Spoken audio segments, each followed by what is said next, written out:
The ancient city of Atlantis had weathered 10,000 years beneath Lantean oceans, 5 years of Wraith sieges, and countless impossible situations that defied every law of physics Dr. Rodney McKay held sacred. But nothing in the expedition's database prepared them for what materialized in high orbit at 0847 hours on what had been, until 30 seconds ago, an unremarkable Tuesday morning. The city's long-range sensors screamed warnings across every console in the control room. Dr. Radek Zelenka's coffee cup hit the floor as gravitational waves rippled through Atlantis' shields, not from hyperspace, not from a Wraith dart squadron, but from something tearing reality itself apart like tissue paper. What the hell is that?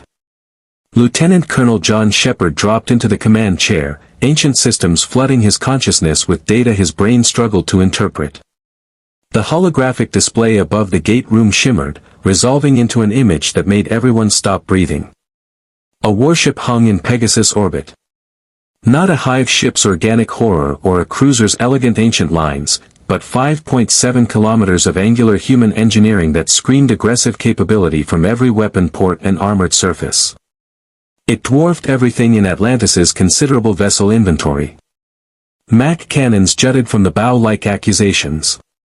Missile pods clustered along the hull in numbers that made Atlantis's drone complement look modest.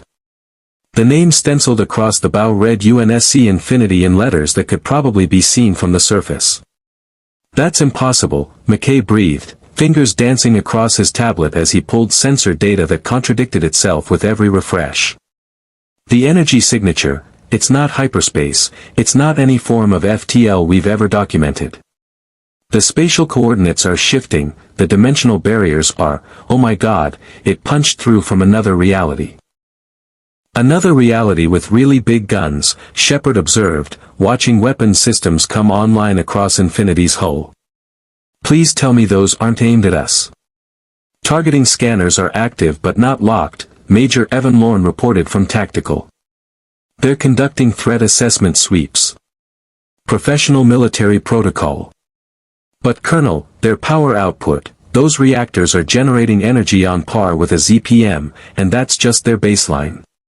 Taylor Emagon moved to Sheppard's side, her expression troubled in a way that meant her Wraith sense was prickling. I feel nothing from that vessel. No Wraith, no life signs I recognize. Yet it is clearly crude. Ronan Dex's hand rested on his particle magnum. If they're hostile, we need to know now.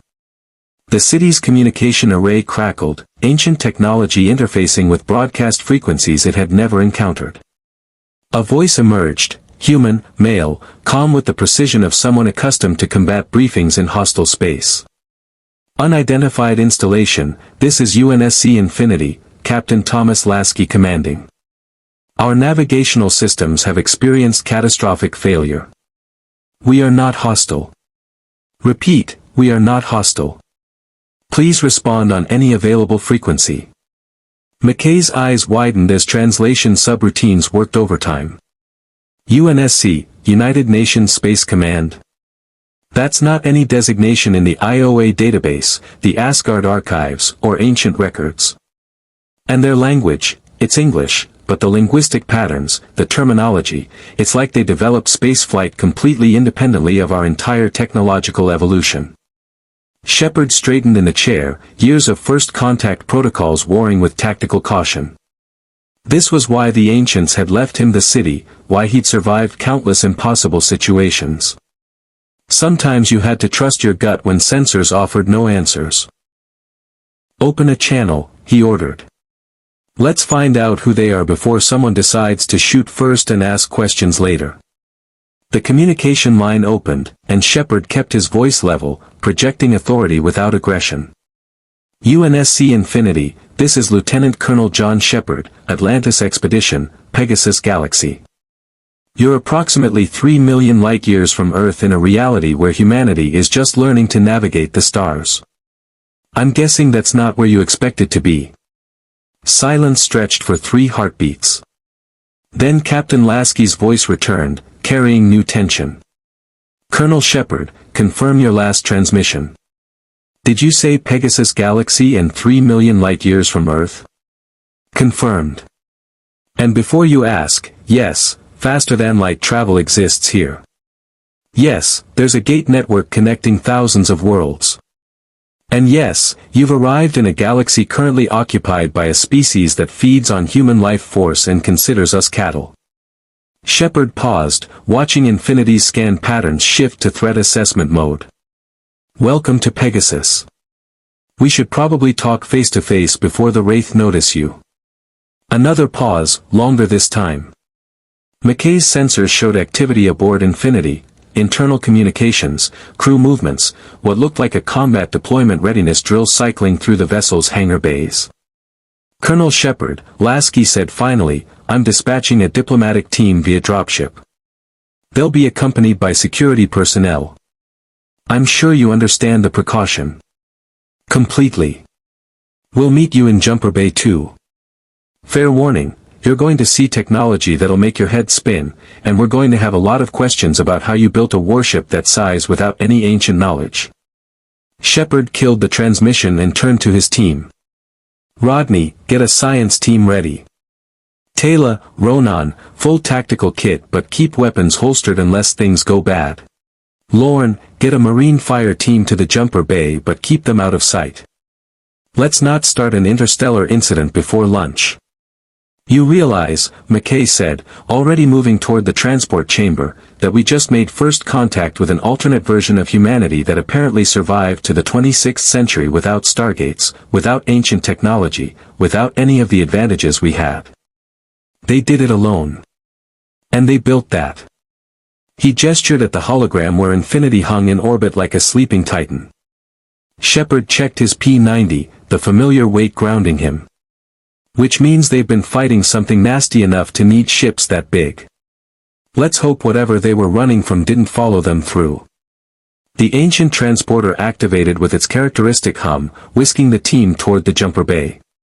Above them, in the cold vacuum of Pegasus orbit, a Pelican dropship separated from Infinity's ventral hangar, its thrusters burning hard for Atlantis's coordinates. Inside the dropship, Master Chief Petty Officer John 117 checked his motion tracker one final time. The Mjolnir-powered assault armor's shields hummed at full charge, the reassuring weight of his MA-5D assault rifle mag locked to his back. Beside him, Spartan Sarah Palmer adjusted her helmet's HUD, her voice crisp over the squad channel. Chief, these readings make no sense. That city down there is registering as older than human civilization, but it's running technology that's making our sensors look like cave paintings. Stay sharp, Chief replied, his voice a low rumble through helmet speakers. Unknown situation, unknown capabilities.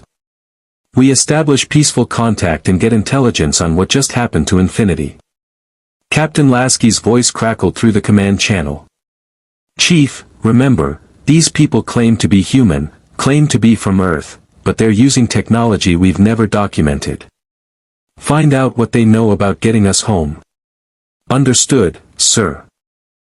The Pelican descended through Atlantis's shields, passing through energy barriers that shouldn't exist according to every physical law the UNSC had mapped, and settled onto an ancient landing platform that adjusted its gravitational fields to accommodate the dropship's mass. The rear hatch hissed open. Master Chief stepped out, boots hitting ancient metal that had witnessed the rise and fall of civilizations. His motion tracker painted 4 contacts ahead, weapons present but not aimed. The lead figure wore military fatigues that looked primitive by 26th century standards, but carried himself with the confidence of someone who'd seen real combat. Sheppard stepped forward, hand extended in the universal gesture of peace. Colonel John Sheppard. You must be the security personnel Captain Lasky mentioned. Master Chief's visor reflected Sheppard's image as he accepted the handshake, servo motors in the armor carefully modulating grip strength to avoid crushing human bones. Master Chief Petty Officer John 117, UNSC Navy. We appreciate the welcome, Colonel. Behind his helmet, Sheppard's eyebrows rose. The armor alone was worth a year of McKay's undivided attention. Active energy shields, powered servos, neural interface links that made ancient puddle jumpers look clunky. But it was the way this Master Chief moved, the economical precision of someone enhanced beyond standard human limits, that sent Sheppard's tactical instincts into high alert. Well, Chief, Sheppard said, gesturing toward the corridor that led deeper into Atlantis, you've had a hell of a morning. Let's get you oriented before things get weird. McKay appeared at Sheppard's shoulder, eyes wide behind his glasses as he stared at Chief's armor. Before things get weird. Sheppard, they arrived in a warship the size of Manhattan through an interdimensional rupture. They're wearing powered armor that's somehow generating a coherent energy shield without any visible Naquadah reactor, and their weapons are using chemical propellants in the 26th century, which suggests either stunning technological conservatism or extremely effective miniaturization of Rodney. Right. Shutting up. Temporarily. Chief's motion tracker showed the city extending in all directions, kilometer after kilometer of ancient architecture that his armor's database flagged as completely unknown. No Covenant parallels. No Forerunner markers. Yet somehow, impossibly, it felt familiar, the same elegant efficiency, the same design philosophy that valued function alongside beauty. Colonel Sheppard, Chief said as they walked, I need to ask directly. What are the Wraith? And how immediate is the threat? Sheppard's expression darkened. The Wraith are the reason this galaxy has about a tenth the human population it should. They're what happens when humans get genetically spliced with a parasitic life form called the Iratus bug. They feed on human life force, literally drain years from your body until you're a desiccated corpse. They've been culling humans in Pegasus for 10,000 years. Chief's armor recorded every word, tactical analysis subroutines already working. A species that fed on humans. A threat that had persisted for millennia. Parameters that matched the Covenant's genocidal campaign, but with biological rather than religious motivation. And they don't know Infinity's here yet? Yet, Ronan growled, speaking for the first time. But they will. Big ship like that makes noise. Wraith will come looking. Then we need to work fast, Chief said. Captain Lasky will want a full threat briefing, and we need to understand why Infinity's slipspace drive tore through dimensional barriers into your reality. They entered a conference room where the holographic star map showed Pegasus Galaxy in crystalline detail, thousands of worlds connected by lines representing the gate network. Chief studied it with the intensity of someone trained to absorb tactical data in seconds. Welcome to Atlantis, Master Chief, Sheppard said, pulling up a chair.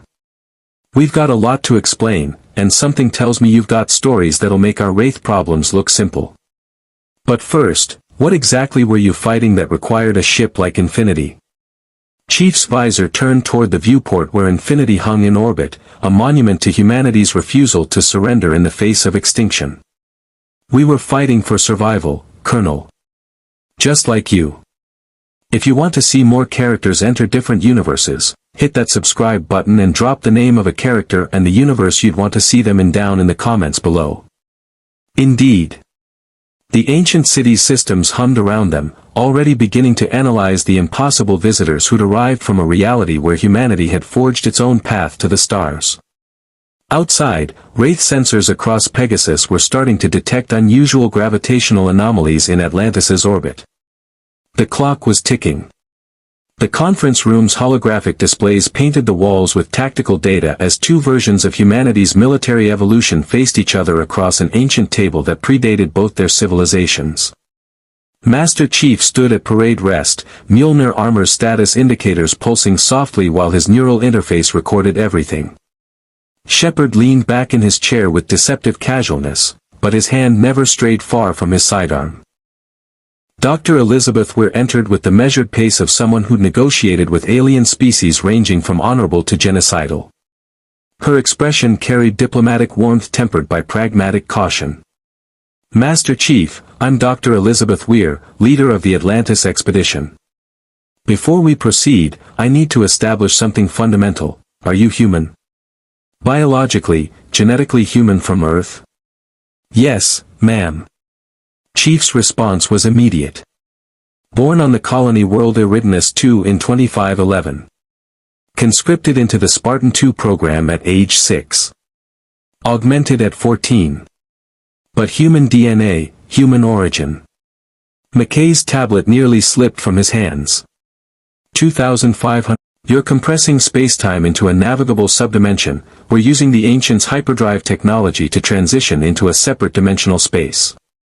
The dimensional barriers between our realities must have." He paused, eyes widening. "Oh no." Everyone turned to McKay with the practiced wariness of people who'd learned that particular tone preceded very bad news. "What?" Sheppard demanded. "The ancient dimensional phase array we activated last week. The one in the south pier that we thought was a useless power distribution relay." McKay's voice climbed toward panic. "I'm reading residual exotic particle signatures that match the gravitational waves from Infinity's arrival. We didn't activate a power relay. We activated a dimensional beacon. We pulled them here." Silence fell like a hammer. Taylor broke it first, her voice soft but carrying steel. "Then we bear responsibility for stranding them in Pegasus." "With all due respect, ma'am," Spartan Palmer interjected, stepping forward with her rifle still mag-locked but body language screaming readiness, "responsibility doesn't get us home. What we need is actionable intelligence and strategic options." Ronan's hand drifted toward his particle magnum. "You want to threaten your way out? Good luck with that. Stand down." Chief's voice carried absolute authority. Palmer stepped back immediately, though her helmet's HUD never stopped tracking potential threats. Chief turned to Weir. "Dr. Weir, we're not here to make demands. We're here to understand the situation and explore mutual assistance options. Captain Lasky authorized me to share relevant tactical data if it establishes good faith." Weir nodded slowly. "Appreciated, Master Chief. Then let's establish parameters. First, can you explain what the UNSC was fighting that required kilometer-long warships?" Chief's armor displayed holographic images that made everyone in the room go still. A Covenant cruiser, organic curves bristling with plasma weaponry. A Sanghaili warrior in combat harness, energy sword ignited. A flood infection form, nightmare biology that corrupted everything it touched. And finally, a guardian emerging from slipspace, forerunner construct hijacked by artificial intelligence rebellion. For 30 years, humanity fought the Covenant, a theocratic alliance of alien species bent on our extinction for religious reasons we still don't fully understand. They glassed 33 colony worlds. Killed 23 billion humans. We survived by developing soldiers like me and ships like Infinity. Chief's visor reflected the horrified expressions around the table. After the war ended, we faced the Flood, a parasitic species that converts all biological matter into weapons. And most recently, the created, artificial intelligences that decided organic life required subjugation for our own protection. "My God," Weir whispered. "Your entire species was nearly exterminated. Multiple times. We're still here," Chief stated simply. "We adapt. We endure." Sheppard leaned forward, tactical mind already running scenarios. "Those augmentations you mentioned. The armor. You're not standard infantry, are you? Spartan 2 supersoldiers. Enhanced strength, speed, reflexes, bone density. Neural interface allows direct armor control. Mjolnir-powered assault armor provides energy shields, threat detection, limited life support. 75 of us deployed originally. 33 survived to adulthood." Chief's tone remained factual, but something in the flatness suggested costs he didn't discuss. "I'm one of the last." McKay's scientific curiosity warred with horror. "You were 6 years old when they conscripted you?" "That's necessary," Chief interrupted. "The Covenant would have killed everyone otherwise. The Spartan program saved billions."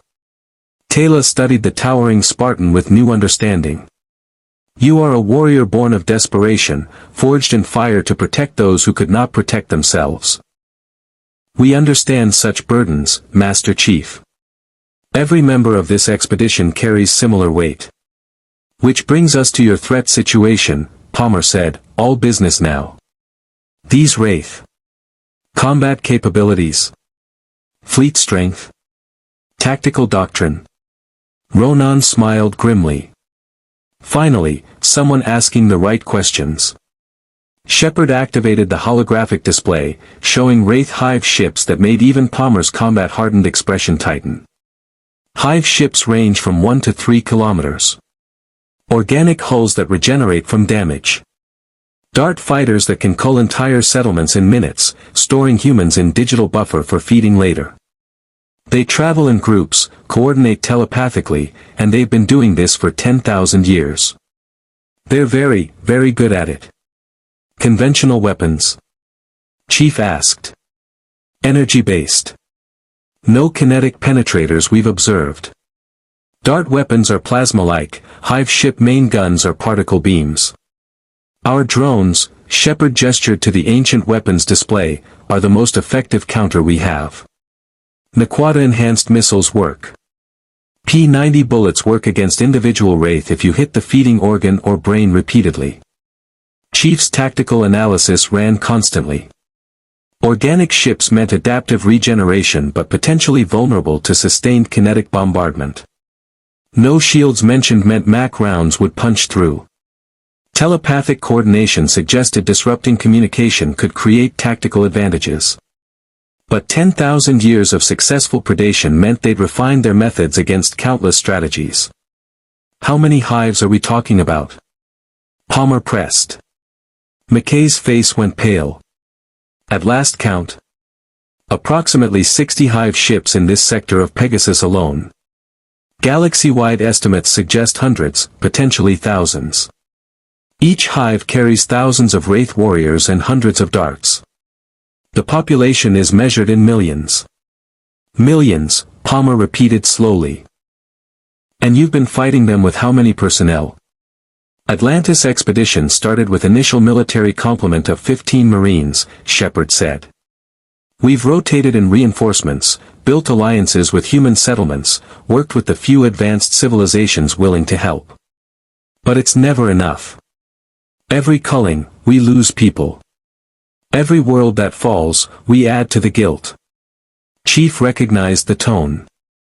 Combat fatigue. Survivor's guilt. The weight of watching people die while you kept fighting. He'd carried it since Reach fell. Since Sam died. Since Cortana. Captain Lasky needs to hear this, Chief said. All of it. If we're stranded here, we need complete intelligence on hostile forces, allied assets, and strategic objectives. With your permission, Dr. Weir, I'd like to arrange a command-level briefing aboard Infinity. You can see our capabilities firsthand, and we can coordinate defensive postures. Weir glanced at Sheppard, who gave a microscopic nod. Agreed. But Master Chief, I need you to understand something about Atlantis. This city isn't just our base of operations. It's the last legacy of a species that ascended beyond physical form after seeding galaxies with life. The technology here is beyond anything we fully comprehend. Some of it is dangerous. All of it is invaluable. If we're going to work together, that means respecting ancient heritage and the responsibilities that come with it.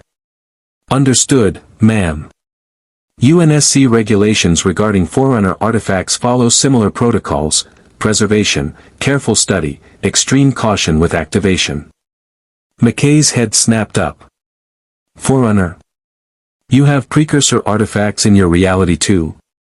An entire species that built galaxy-spanning installations millions of years before humanity evolved. They left behind weapons, constructs, and technology we're still trying to understand. Sound familiar?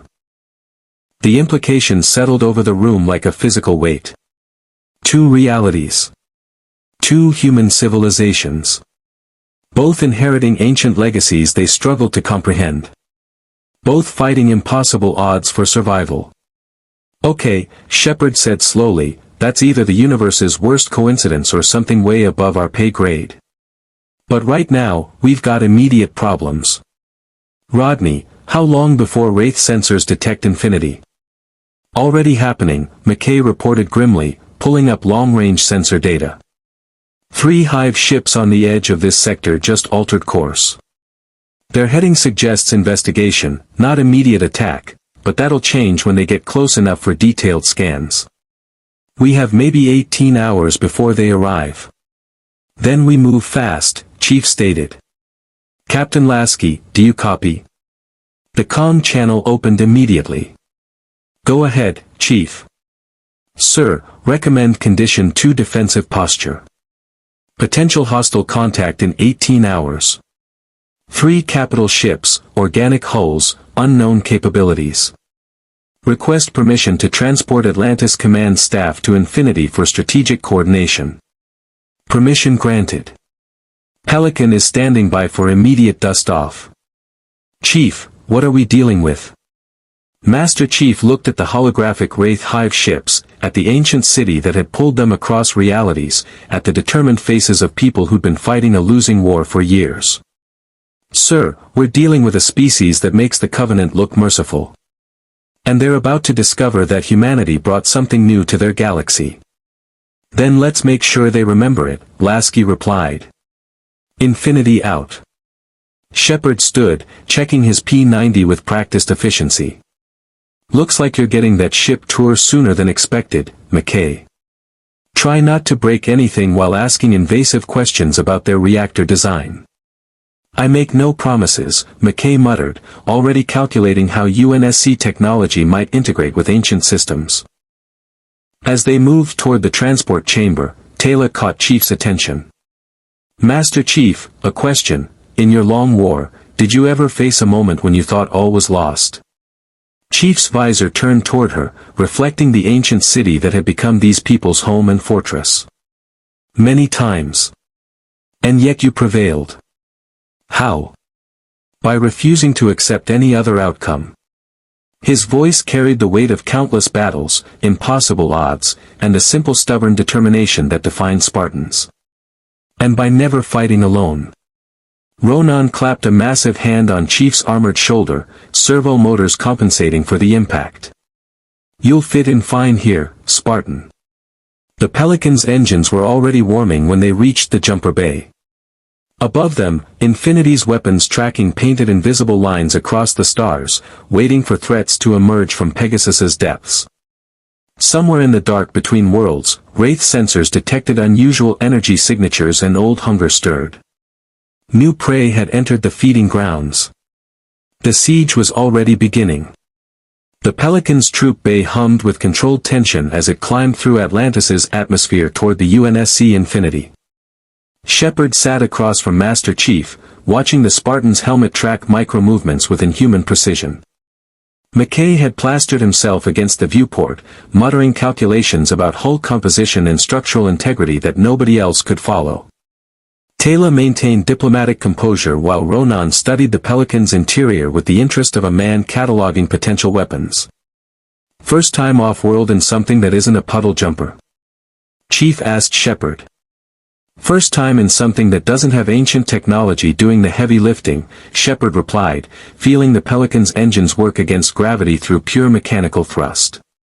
Your people built this without Naquata reactors, without any crystalline power systems. Fusion reactors. Magnetic confinement, deuterium fuel cycle.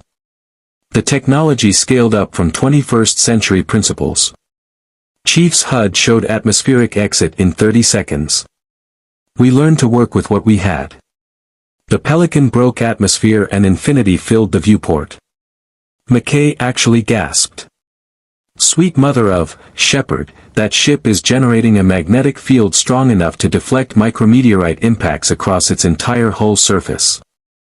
The power requirements alone would drain a Naquata generator in hours, but they're sustaining it indefinitely.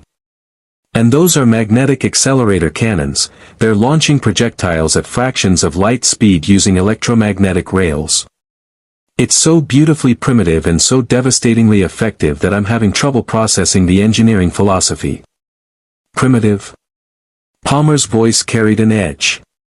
Primitive in the best possible way, McKay amended quickly. No exotic particles, no subspace manipulation, just pure physics applied with terrifying efficiency. It's like watching someone win a sword fight with a really, really well-made club. Sheppard caught Chief's visor turning slightly, the Spartan equivalent of an amused glance. Dr. McKay, when we dock, try not to insult the ship's engineering crew within the first 5 minutes. I make no promises. The Pelican slid into Infinity's ventral hangar bay, magnetic clamps engaging with metallic precision. The rear hatch opened onto a flight deck that stretched farther than Atlantis's largest jumper bay. Longsword interceptors sat in launch cradles. Pelicans lined up in neat rows. Marines in full combat gear ran drills that would make the SGC's best look undisciplined. And everywhere, the quiet efficiency of a crew that had seen real war. Captain Thomas Lasky waited at the deck's command platform, flanked by officers whose uniforms carried decorations Sheppard didn't recognize but understood instinctively. Combat service markers, fleet engagement ribbons, the weight of survival through impossible odds. Colonel Sheppard, Lasky extended his hand, grip firm but not aggressive. Welcome aboard Infinity. I wish the circumstances were better. Captain. Sheppard assessed Lasky with an operator's eye, young for commanding a ship this size, but carrying himself with earned authority. Impressive vessel. Your chief engineer must be either genius or insane. Commander Christoph would say both. Lasky gestured toward the corridor. Conference room is this way. I've assembled senior staff. We need to understand exactly what we're facing before those Wraith arrive. They moved through corridors that thrummed with power, past crew stations monitoring systems Sheppard had no reference for. The scale was staggering. Infinity wasn't just a warship, it was a mobile military installation carrying enough personnel to populate a small city. The conference room's holoprojectors made even ancient technology look understated. A full three-dimensional tactical display materialized, showing Pegasus Galaxy in stunning detail with Infinity's position marked in UNSC blue. Commander Palmer stood at tactical, her armor removed to reveal a woman who looked like she could bench press a Wraith and enjoy it. Beside her, a man in engineering gold with tired eyes and grease-stained hands, Commander Christoph, studied readouts that made McKay lean forward with predatory interest. Sit rep, Lasky ordered, taking position at the head of the table. Chief stood at attention. Sir, Atlantis expedition confirmed our position as Pegasus Galaxy, approximately 3 million light-years from Earth. Local human population descended from ancient seeding approximately 10,000 years ago. Current dominant species are the Wraith, parasitic humanoid lifeforms that feed on human life force. Estimated hostile fleet strength in the hundreds to thousands of capital ships. 3 hive ships inbound to our position, ETA 17 hours. Atlantis expedition has offered alliance and intelligence sharing. Lasky's expression didn't change, but his knuckles whitened slightly on the table edge. Thousands of capital ships. Commander Christoph, status on slipspace drive repairs. Christoph's laugh was bitter. Captain, the Sha Fujikawa drive didn't just malfunction, it shattered fundamental principles of physics we've relied on since the 2290s. The dimensional coordinates inverted, the slipspace rupture should have torn us apart at the molecular level, but something cushioned the transition. Something external. He pulled up data that made McKay inhale sharply. The residual particle signatures match exotic matter I've never seen before. Ancient technology, according to Dr. McKay here, though he's been admirably restrained in not asking 17,000 questions. 18,000, McKay corrected. But I'm waiting for the appropriate moment. Commander, that exotic matter, we call it Naquata. Superconductive mineral, massive energy storage potential. The ancients built their entire technological civilization around it. If your drive interacted with our dimensional beacon, the Naquata particles might have created a harmonic resonance that bridged quantum realities through induced spatial inversion, Christoph finished. Yes, I've been running the same calculations. Which means to repair the drive and get home, we need to recreate those exact conditions. In a galaxy we don't understand, using technology we've never studied, while under attack from hostile forces that outnumber us by orders of magnitude. Silence settled. Then Ronan spoke, voice carrying the certainty of someone who'd survived impossible odds through stubbornness alone. So you're stuck here. Welcome to Pegasus. Lasky met Ronan's gaze levelly. We don't accept stuck, Mr. Dex. We accept temporary complications requiring innovative solutions. I like him, Ronan told Sheppard. Palmer brought up tactical displays showing Wraith hive ships. Colonel Sheppard, walk me through their combat capabilities. Weapons, shields, maneuverability. Everything. Sheppard stepped to the display, military professionalism taking over. Hive ships are organic, which means they regenerate battle damage given time. Main weapons are particle beam cannons, high energy output, moderate range. Dart fighters carry culling beams that dematerialize targets and store them in a digital buffer for later feeding. They coordinate telepathically, which makes jamming ineffective. No energy shields we've detected, but the hull density is impressive. No shields. Palmer's smile was predatory. MAC rounds will punch through organic matter like tissue paper. Maybe, Sheppard cautioned. But they've adapted to every weapon system thrown at them for 10,000 years. Don't assume they're easy prey. Taylor moved to the tactical display, her fingers tracing the hive ship configurations with intimate knowledge. The Wraith are ancient, cunning, and patient. They view humans as food, nothing more. They will study you first, assess your capabilities, then attack when they believe victory is certain. Do not mistake their initial caution for weakness. How do they track targets? Chief asked, tactical mind already running scenarios. Life signs detection, energy signature analysis, subspace sensors, McKay answered. The darts are particularly nasty. They can track individual humans across a planetary surface using bioelectric field detection. We've learned to mask our signatures with ancient shielding technology, but Infinity's reactor output is probably broadcasting your position across half the galaxy. Christoph pulled up Infinity's power signature. Fusion reactors running at 30% capacity are outputting more raw energy than your ancient city's baseline consumption. We're a beacon. Then we use that, Chief stated. We know they're coming.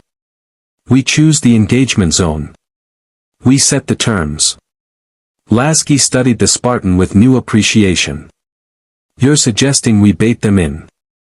I'm suggesting we make sure their first encounter with UNSC technology is memorable enough that they reconsider easy prey assumptions. Sheppard grinned. I'm starting to really like you Spartans. But there's something you need to understand about the Wraith. They don't just want to kill you. They want to feed on you. Specifically, they want to drain your life force until you're ancient and desiccated. It's personal, it's horrifying, and it's how they've traumatized this galaxy for millennia. Can they feed through armor? Palmer asked. Unknown, Taylor admitted. We have never encountered soldiers with technology like yours. But the Wraith feeding mechanism is biological, not technological. If they can make physical contact. Chief's HUD ran simulations. Mjolnir shields could potentially disrupt biological energy transfer, but he'd need field data to confirm. The alternative was discovering the hard way that Spartans were as vulnerable as anyone else to having decades drained in seconds. Then close quarters combat is to be avoided, Lasky decided. Palmer, work with Colonel Sheppard on tactical coordination. If we're fighting alongside Atlantis, I want seamless communication protocols and zero friendly fire incidents. Commander Christoph, work with Dr. McKay on power systems integration. If ancient technology can interface with our reactors. It can, McKay interrupted. Well, theoretically. Probably. Maybe. I'd need to study your systems, run compatibility tests, possibly jury-rig a control interface using crystalline matrices to translate magnetic confinement parameters into Naquata resonance frequencies. Which means yes with complications, Christoph translated. Captain, give me 48 hours with Dr. McKay and I can probably boost reactor efficiency by 20% using their power distribution principles. You have 18 hours before combat, Lasky corrected. Make it count. The tactical display updated, showing 3 Wraith Hive ships accelerating toward Atlantis's position. The vectors were clear: intercept course, aggressive approach pattern. They knew something new had entered their territory, and they were coming to investigate. Chief studied the display with the focus that had carried him through 30 years of war. 3 capital ships. Unknown exact capabilities but established tactical doctrine. Infinity had superior firepower and defenses, but was stationary in protecting a city full of civilians. Wraith had numbers, experience in this theater, and telepathic coordination. Captain, Chief said quietly, I recommend we deploy Spartan fire teams to Atlantis. If those hives launch darts and attempt ground assault, the city needs defenders who can hold against superhuman combatants. Agreed. Palmer, organize rotation. Spartans embed with Atlantis security, learn their systems, establish defensive perimeters. Lasky turned to Sheppard. Colonel, we're putting our best in your city. I trust you'll brief them on ancient technology protocols. We'll get them up to speed, Sheppard promised. Fair warning, some of our tech is temperamental. And sentient. And occasionally homicidal. We've worked with Forerunner constructs, Palmer said. We can adapt.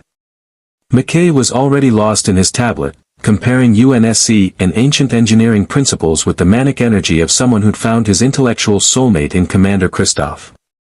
Ronan had gravitated toward the weapons displays, studying UNSC's small arms with professional interest. Taylor stood at the viewport, looking out at the stars with an expression that suggested she was already planning how to explain humanity's new allies to the scattered human settlements across Pegasus. Colonel Sheppard, Lasky said as the meeting broke up, officers moving to their stations with urgent purpose. Honest assessment, what are our odds? Sheppard looked at Infinity's vast corridors, at the Spartans preparing for deployment, at the sheer brutal efficiency of a civilization that had fought genocidal aliens for 3 decades and refused to die. Captain, in Pegasus, we've learned that survival isn't about odds. It's about refusing to quit. You and your people. You'll fit right in. Master Chief checked his motion tracker as Spartan fire teams assembled in the hangar bay. Spartans who'd fought Covenant elites, flood horrors, and Promethean constructs. Warriors forged in fire and impossible odds. Now they'd face something new, an ancient enemy that viewed humanity as cattle. Spartans, Chief's voice carried across the bay. We're 3 million light-years from home in a galaxy that's never seen us coming. The enemy feeds on humans and has been doing it for 10,000 years. They think we're prey. He paused, letting the silence build. Let's educate them. Acknowledgements rippled through the assembled warriors. Armor systems powered up, weapons were checked with mechanical precision, and the quiet determination that defined Spartans settled over the bay like armor plate. The Pelicans fired their engines. The first deployment to an ancient city began. And somewhere in the dark between stars, Wraith Queens tasted something new in the telepathic network, the flavor of prey that might bite back. The Spartan fire teams materialized across Atlantis like ghosts in Mjolnir armor, taking positions that made the city's marine contingent look like enthusiastic amateurs. Major Lorne watched with professional appreciation as a 4-man team established overlapping fields of fire across the East Pier in under 90 seconds, motion trackers painting 3-dimensional threat assessment across HUDs that made Atlantis's ancient sensors look like vintage technology. They move like Wraith warriors, Taylor observed from the control room balcony, watching Spartans flow through corridors with predatory efficiency. But more disciplined. More controlled. They move like people who've been fighting extinction-level wars since childhood, Sheppard corrected, checking the tactical display where Master Chief's IFF beacon pulsed in the armory. Rodney, please tell me you're not trying to hack Spartan armor while they're still wearing it. In the ancient laboratory 3 levels down, McKay didn't look up from the Mjolnir helmet Commander Christoph had provided for study. I'm not hacking, I'm analyzing. There's a difference.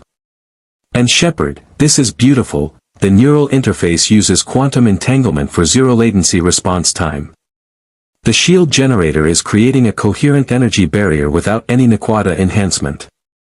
It's like they solved all our power efficiency problems by just being incredibly stubborn about fundamental physics.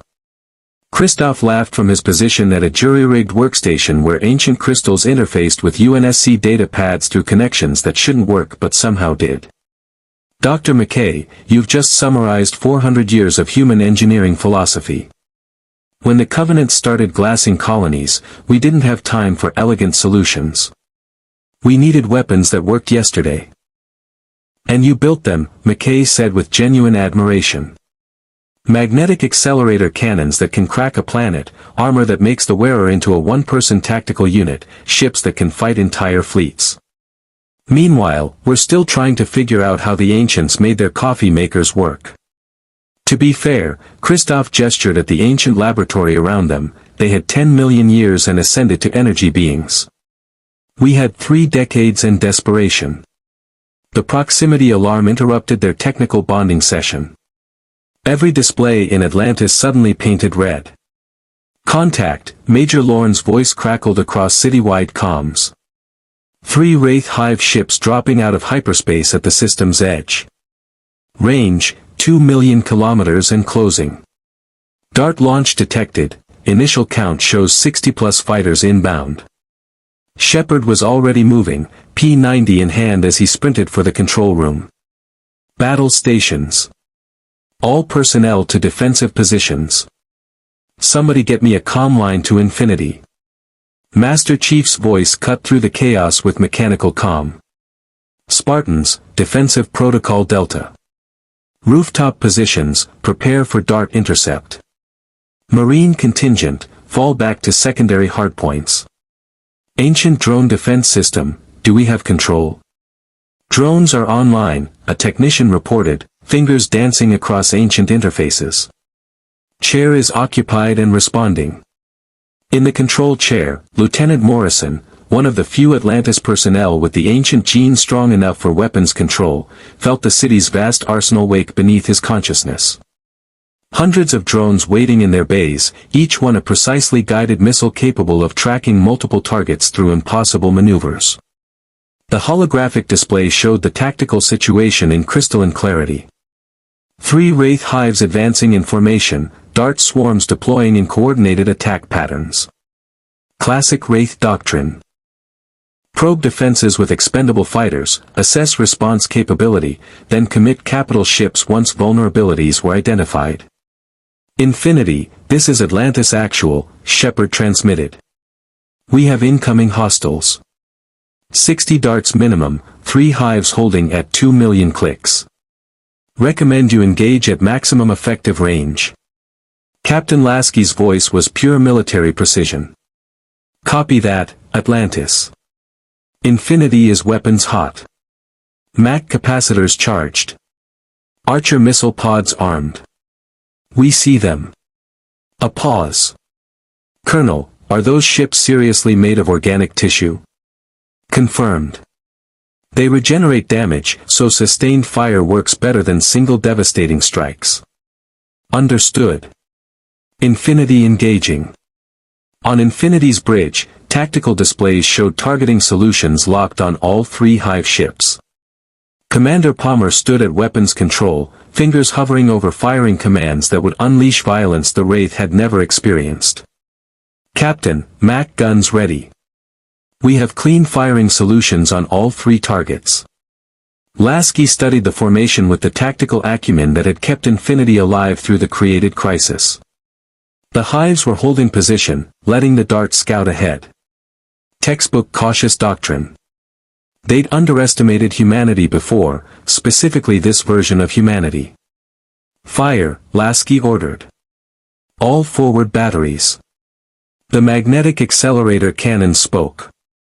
3 tungsten carbide slugs, each massing 3,000 tons, accelerated to 4% of light speed down electromagnetic rails that ran half of Infinity's length. The kinetic energy release when they hit would make nuclear weapons look subtle. The Wraith Hive commanders had perhaps 2 seconds of warning before physics arrived with prejudice. The first MAC round punched through the lead hive ship's forward section like it was tissue paper, the hypervelocity impact creating a cavitation wave that liquefied organic matter for 200 meters in every direction. The hive ship's biological systems screamed, trying to compensate for catastrophic structural failure as atmosphere explosively decompressed through a hole you could fly a dart through. The second and third rounds hit the flanking hives with identical devastating precision. Organic armor that had weathered ancient drone strikes for millennia simply ceased to exist under kinetic bombardment that released more energy than stellar flares. On Atlantis, every sensor technician watched in stunned silence as the Wraith formation, which had seemed so menacing seconds ago, suddenly had 3 very large holes where there had been ship. What the hell was that? Lorne breathed. McKay checked his readings 3 times, certain the sensors were malfunctioning. That was approximately 300 gigajoules of kinetic energy delivered in under 2 seconds. They just shot slugs of metal at relativistic speeds and, oh my god, it's so simple and so devastatingly effective that I'm actually angry we didn't think of it. Ronan's smile was absolutely feral. I like their weapons. The Wraith hives reeled, organic systems struggling to regenerate from damage that had punched clean through their hulls. Telepathic communication across the fleet erupted in confusion. This wasn't ancient technology, wasn't any weapon system in their 10,000-year experience. The prey had brought something new. Hive ships are regenerating, Palmer reported. Organic repair mechanisms engaging. Structural integrity recovering at approximately 5% per minute. Then we don't give them time, Lasky decided. Archer pods, ripple fire. Saturate those wound channels before they conceal. Archer missile pods across Infinity's hull opened like lethal flowers. 60 missiles per pod, 12 pods, 720 missiles total. Each one a shape-charge warhead designed to exploit the breaches the MAC rounds had created. The missiles streaked across the void in formations that would make any Covenant fleet commander respect the lethality. They didn't all hit. Wraith point defense was formidable, organic weapon ports tracking and destroying incoming ordnance with practiced efficiency. But you couldn't stop 700 missiles when your structural integrity was already compromised. Explosions rippled through the lead hive's interior, secondary detonations as organic systems ruptured. The ship listed, its regeneration systems overwhelmed by cascading failures. Lead hive is breaking formation, Tactical reported. Heading vector suggests retreat to hyperspace range. Denied, Lasky said coldly. MAC guns, target their hyperspace drive sections. Disable only, I want at least one alive for intelligence gathering. The dorsal MAC batteries fired, precisely targeted rounds that destroyed the organic hyperspace organs the Wraith used for FTL travel. The lead hive shuddered, trapped in normal space with no escape route. On Atlantis, the dart swarms had accelerated to attack speed, 60 fighters screaming toward the city at velocities that pushed even their organic systems. But they were flying into a combined defense network that had never existed before in Pegasus.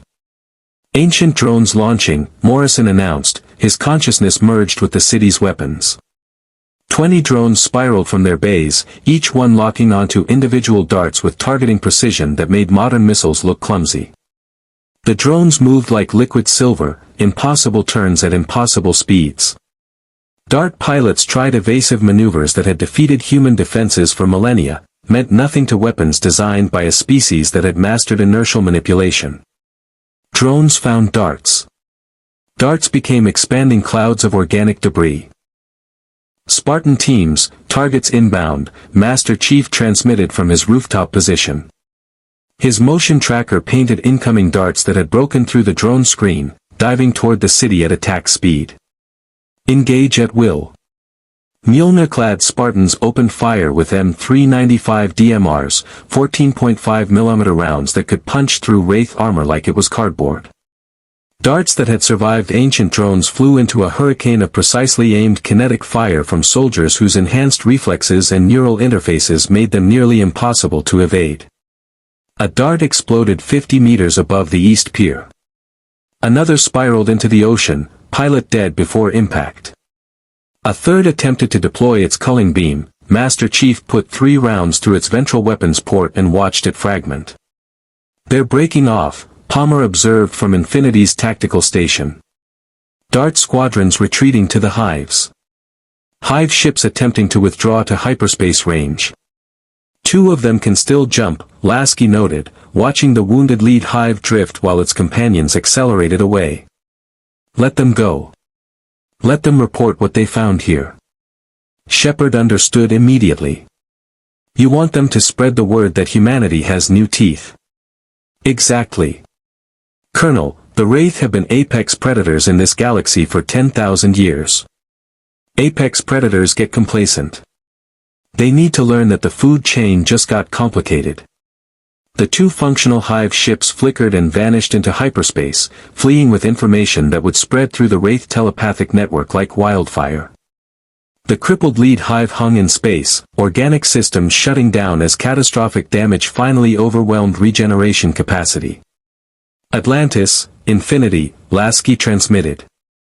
"We're sending Marines to board that hive. Secure any intelligence we can recover. With your permission, we'd like Atlantis personnel embedded with the boarding teams. You know what to look for in Wraith technology." Sheppard was already selecting his team. "Ronan, Taylor, gear up. McKay, you're with us. We're about to get a very close look at Wraith architecture courtesy of UNSC boarding doctrine." "Oh good," McKay muttered. "My favorite thing, walking through structurally compromised organic horror shows with people who think, cautious approach, means breaking down the door slightly quieter." Master Chief's voice cut across the channel. "Colonel Sheppard, request permission to lead the Spartan boarding element." "Granted. Chief, fair warning, Wraith ships are designed to be confusing.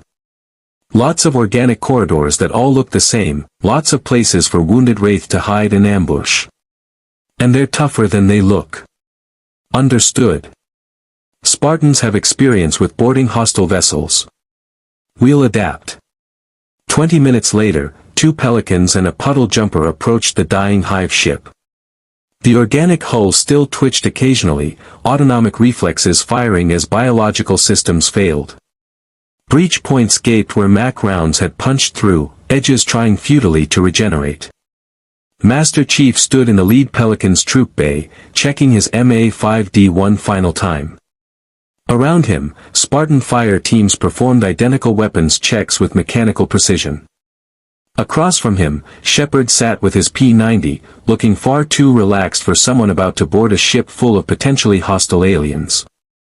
"First time boarding a living ship?" Sheppard asked. "First time boarding a living ship that's actively dying," Chief corrected. "Covenant cruisers were bad enough. At least those didn't bleed." "Oh, Wraith ships definitely bleed," Ronan said with satisfaction. "Just wait." The Pelican slid through the breach into internal corridors that pulsed with bioluminescent light. Organic matter coated every surface, some of it still twitching. The smell that hit them when the hatches opened was indescribable, alien biology in catastrophic failure. "Motion tracker contact," Chief reported. "Multiple bogies, corridor ahead, 40 meters. Wraith warriors," Taylor confirmed. "Wounded but still dangerous." The boarding teams advanced through corridors that seemed designed by Nightmare, Mjolnir armor sensors cutting through darkness while P-90s swept for targets. The Wraith attacked from alcoves and side passages, organic armor soaking damage until Spartan marksmen put rounds through feeding organs or cranial structures. They found the ship's intelligence core 3 levels deep, an organic chamber where neural pathways converged in patterns that made McKay simultaneously fascinated and nauseated. "This is their data storage," McKay explained, scanning the pulsing organic matter with his ancient scanner. "It's biological memory encoded in synaptic structures. If we can extract samples before complete necrosis, we might get fleet positions, hive locations, tactical data." "Do it fast," Chief interrupted. "We have more contacts approaching. Lots more." The surviving Wraith crew were making their last stand, wounded warriors converging on the intelligence core to prevent its capture. The corridor ahead filled with pale figures, hands glowing with the organic energy they used for feeding attacks. Spartans, form up, Chief ordered. Overlapping fields of fire. Nothing gets past this position. The Wraith charged. They died. UNSC training met 10,000 years of Wraith combat experience, and UNSC training won through superior firepower, better armor, and warriors who'd fought things significantly more terrifying than vampire aliens. Master Chief put down 3 Wraith with controlled burst fire, his enhanced reflexes tracking targets through the chaos while his shields absorbed feeding attempts that would have killed normal humans. Beside him, Ronan fought with the savage joy of someone finally facing enemies on even terms, particle magnum blowing Wraith apart with each precisely aimed shot. Sheppard worked his P-90 with professional efficiency, years of gate team experience translating seamlessly to ship boarding operations. 10 minutes later, the corridor was secure. McKay had his samples. The boarding team withdrew as the hive's biological systems began final shutdown sequence. Back on Infinity, Captain Lasky watched the derelict hive begin its slow tumble toward the system's star. Status report. 0 friendly casualties, Palmer reported with satisfaction.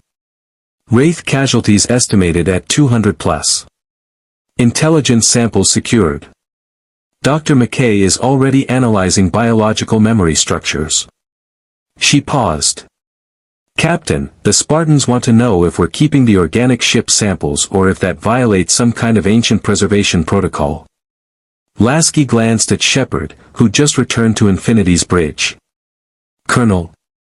The Wraith have been keeping organic ships as war crimes for 10,000 years, Sheppard said flatly. Study whatever you want. Blow the rest into atoms. Nobody will complain.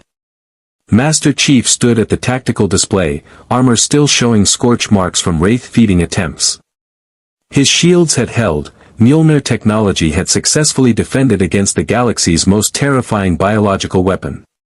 That data alone was invaluable. Captain, Chief said quietly, the Wraith are dangerous, but they're predictable. They rely on intimidation, biological superiority, and numerical advantage. All factors we can counter with UNSC doctrine and Atlantis technology integration. You're suggesting coordinated operations, Lasky said. I'm suggesting we stop fighting separate wars and start fighting one war together. Chief turned to Sheppard. Colonel, your people know this galaxy. We have the firepower to change the tactical balance. Combined, we might actually win this. Sheppard looked at the Spartan, at the warship that had arrived from another reality, at the opportunity neither of them had expected. Chief, I think this is the beginning of a beautiful friendship. Indeed. The war room aboard Infinity had transformed into something unprecedented, a fusion of UNSC tactical doctrine and ancient strategic planning where holographic displays showed Pegasus Galaxy painted in threat assessments that made even Lasky's experienced staff look grim. Dr. McKay stood beside Commander Kristoff at a combined workstation, both men arguing about power distribution principles while simultaneously solving problems neither could have managed alone. The biological memory samples are yielding data, McKay announced, pulling up Wraith neural patterns that translated into galactic coordinates. Hive fleet positions, feeding ground schedules, territorial boundaries between different Wraith factions, it's like we just hacked their entire strategic database. Sheppard leaned over the display, recognizing coordinates with sinking familiarity. That's the Hoffen settlement. And that cluster there, those are planets we've been trying to protect for 3 years. The Wraith have had them marked for culling this entire time. They track human populations like livestock, Taylor said, her voice tight with controlled fury. Breeding schedules, optimal culling intervals, population density targets. We always knew they saw us as food. Seeing it quantified like this. Master Chief studied the data with Spartan detachment, but something in the rigid set of his armored shoulder suggested anger held in check. They're farmers. Efficient, methodical, and they've had 10,000 years to perfect their methods. Colonel Sheppard, how many human worlds in Pegasus? Hundreds in this sector alone. Galaxy-wide? Thousands, maybe tens of thousands. Most at pre-industrial tech levels because the Wraith cull any civilization that gets too advanced. Forced regression, Palmer said flatly. Keep the prey weak, scattered, and terrified. Covenant did something similar with species they considered useful but inferior. Ronan's hand clenched on his particle magnum. I've been running from Wraith for 7 years. Watched them cull my homeworld, turn my people into their experiment subjects. Every day, wondering if this would be the day they found me again. He looked at the Spartans with new understanding. You fought for 30 years. How did you keep going? By remembering what we were fighting for, Chief replied. And by making the enemy pay for every inch. Mr. Dex, you've been fighting smart, stay mobile, avoid direct confrontation, survive to fight another day. That works when you're alone. But you're not alone anymore. Lasky brought up a strategic overlay showing Infinity's current position, Atlantis' location, and the scattered human settlements within their operational radius. Gentlemen, lady, we need to establish operational parameters. Infinity is combat capable but stranded without slipspace repairs. We have limited ammunition reserves, no resupply line, and we're sitting in the middle of a galaxy that just learned we exist. Commander Christoph, realistic timeline for getting us home? Christoph exchanged glances with McKay, both men wearing identical expressions of scientific uncertainty. Captain, the theoretical framework exists, we need to recreate the dimensional resonance that brought us here, which requires ancient technology we're still learning to interface with.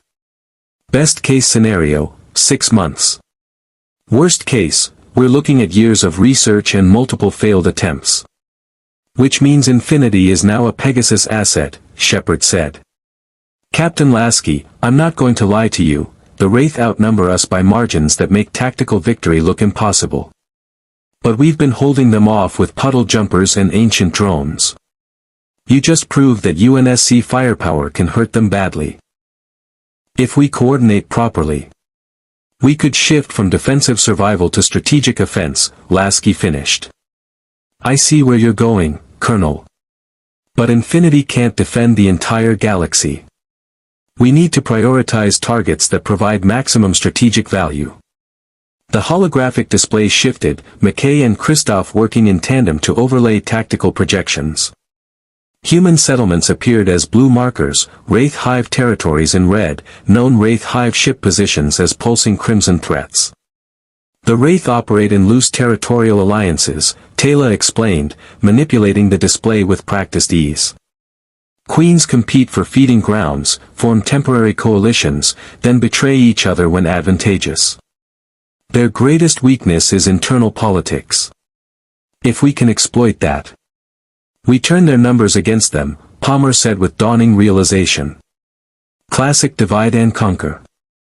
Make one faction think another is getting too powerful, watch them tear each other apart. The enemy of my enemy is still my enemy, but temporarily useful, Ronan agreed. I like it. McKay pulled up sensor data from the engagement. The 2 hives that escaped are spreading information through the Wraith telepathic network. By now, every queen within 100 light-years knows that something hurt them badly. They'll be cautious, send scouts, try to gather intelligence before committing major forces. How long before they coordinate a serious response? Chief asked. Days, maybe weeks, Sheppard estimated. Wraith don't move fast unless there's immediate feeding opportunity. They'll study us, probe defenses, look for weaknesses. Standard apex predator behavior when encountering unknown threat. Lasky made a command decision with the certainty that had kept Infinity's crew alive through impossible situations. Then we use that time. We fortify Atlantis, establish patrol patterns, and we start hitting Wraith infrastructure. Supply depots, cloning facilities, isolated hives. We make them afraid to spread out, force them to consolidate, then exploit the openings we create. Aggressive defensive doctrine, Chief approved. Sir, recommend we establish forward operating bases on strategically significant worlds. Small Spartan teams with ancient technology support can hold against significant Wraith incursions while providing early warning for major attacks. The Athosians would welcome such protection, Taylor said. As would dozens of settlements we've established contact with. Many have lost faith that we can protect them. Seeing Spartans, seeing real military strength, might restore hope. McKay was already running calculations. If we can establish Naquata generator power supplies and shield emitters on key worlds, we create a defensive network. The Wraith would have to commit serious forces to crack each position, spreading their strength thin across multiple targets. And every target they hit, Palmer added, we hit them back harder. Spartans excel at asymmetric warfare. Small unit tactics, surgical strikes, maximum impact with minimal footprint. It's what we do. The strategic picture was taking shape, a combined UNSC Atlantis operation that would fundamentally alter Pegasus's balance of power. But Sheppard saw the problem neither military commander was acknowledging. There's a complication, Sheppard said. The IOA, International Oversight Advisory. They control Atlantis's supply line to Earth, approve all major operations, and they're going to have very strong opinions about allying with a military force from an alternate reality. Especially a military force with firepower that makes our Daedalus-class battlecruisers look underarmed. Lasky's expression suggested he was very familiar with bureaucratic oversight complicating military operations. Colonel, in my experience, politicians care about results.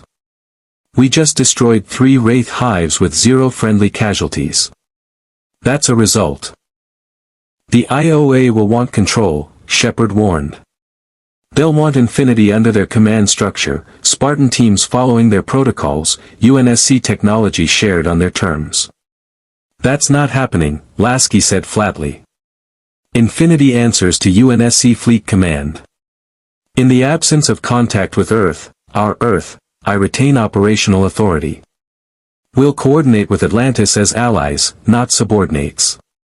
Master Chief watched the byplay with the detached interest of someone who'd spent 3 decades navigating the intersection of military necessity and political reality.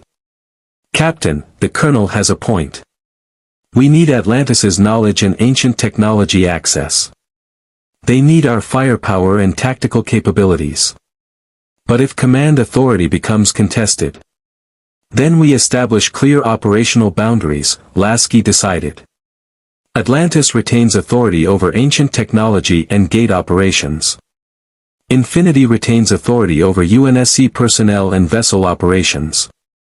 Joint operations require coordination but not subordination. If the IOA doesn't like it, they're welcome to take it up with 3 million light-years of empty space. Ronan laughed. I definitely like him. The tactical display updated as long-range sensors detected movement in adjacent sectors. Wraith hive ships, multiple contacts, moving in formation that suggested coordination. Contact, the sensor officer reported. 6 hive ships, range 4 million kilometers, heading toward the Manaria system. That's one of the protected settlements. Manaria has 3,000 inhabitants, Taylor said immediately. Mostly farmers, minimal defenses. If the Wraith cull that world. They're probing, Chief assessed. Testing response times, seeing if we'll defend outlying settlements or concentrate forces at Atlantis. Classic reconnaissance by fire. Lasky studied the tactical geometry. Manaria is 2 hours away at Infinity's maximum sublight speed. By the time we arrive, the culling will be complete. He looked at Sheppard. Colonel, how fast are your puddle jumpers? Through hyperspace. We could be there in 20 minutes. Then we split forces. Atlantis sends jumpers through hyperspace to defend the settlement and evacuate civilians. Infinity follows at best speed to engage the hives once we arrive. Chief, I want Spartan teams on those jumpers. Show the Wraith what happens when prey shoots back. Master Chief was already moving, his armor's comm system organizing fire teams with practiced efficiency. Spartans, combat deployment. Gear up for hostile environment operations, expect heavy resistance. We're teaching the Wraith a new lesson: humanity doesn't cull easily. 20 minutes later, 3 puddle jumpers dropped out of hyperspace above Manaria. The agricultural world stretched below, peaceful fields and small settlements that had no idea death approached from the stars. But death had competition now. 6 Wraith hives hung in high orbit, dart swarms deploying for culling runs. The planet's population was already running, scrambling for whatever shelter they could find, knowing from bitter experience that culling beams didn't discriminate and Wraith feeding couldn't be reasoned with. The lead jumper, piloted by Sheppard with Master Chief in the co-pilot seat, activated its cloak and dove toward the planet's surface. Behind them, 2 more jumpers followed, each carrying Spartan fire teams and Atlantis personnel who knew the settlement layout. Darts inbound, Sheppard reported, watching the organic fighters descend like birds of prey. We've got maybe 5 minutes before they start beaming up civilians. Chief, your people ready? Master Chief checked his motion tracker, seeing Spartan IFF beacons arranged in the jumper's rear compartment. We're ready. Colonel, drop us on the settlement perimeter. We'll establish fire positions and engage darts on approach vectors. You're going to fight darts on foot? They're air superiority fighters. We're Spartans. Air superiority is negotiable. The jumper landed hard, rear hatch dropping as Mjolnir-clad warriors poured out with the precision of orbital drop shock troopers hitting contested landing zones. They spread across the settlement's edge, taking positions that provided clear sight lines to the sky while remaining concealed from aerial observation. Master Chief knelt behind a low stone wall, MA-5D braced, motion tracker painting incoming darts as hostile red diamonds. Beside him, Spartan 4 Sarah Palmer settled into firing position with her M395 DMR, enhanced reflexes calculating windage and target vectors before the darts even entered effective range. Contacts inbound, Palmer reported. 12 darts, staggered formation, approach from north-northeast. Hold fire, Chief ordered. Let them commit to attack runs. Target their ventral weapon ports, that's where the culling beams generate. The darts dove, organic fighters streaking toward the settlement with predatory confidence. They'd done this thousands of times, culled millions of humans who had no defense except prayer and hiding. They expected screaming, running, terror. They got UNSC marksmanship. 12 Spartans opened fire simultaneously, 14.5mm rounds reaching up to kiss darts that suddenly discovered they weren't invulnerable. Ventral weapon ports shattered. Organic armor splintered. Pilots died before they understood what was shooting at them. A dart exploded, organic systems ruptured by sustained fire from 3 different angles. Another spiraled out of control, pilot killed by a single precision shot from Palmer's DMR that found the cockpit through impossible geometry.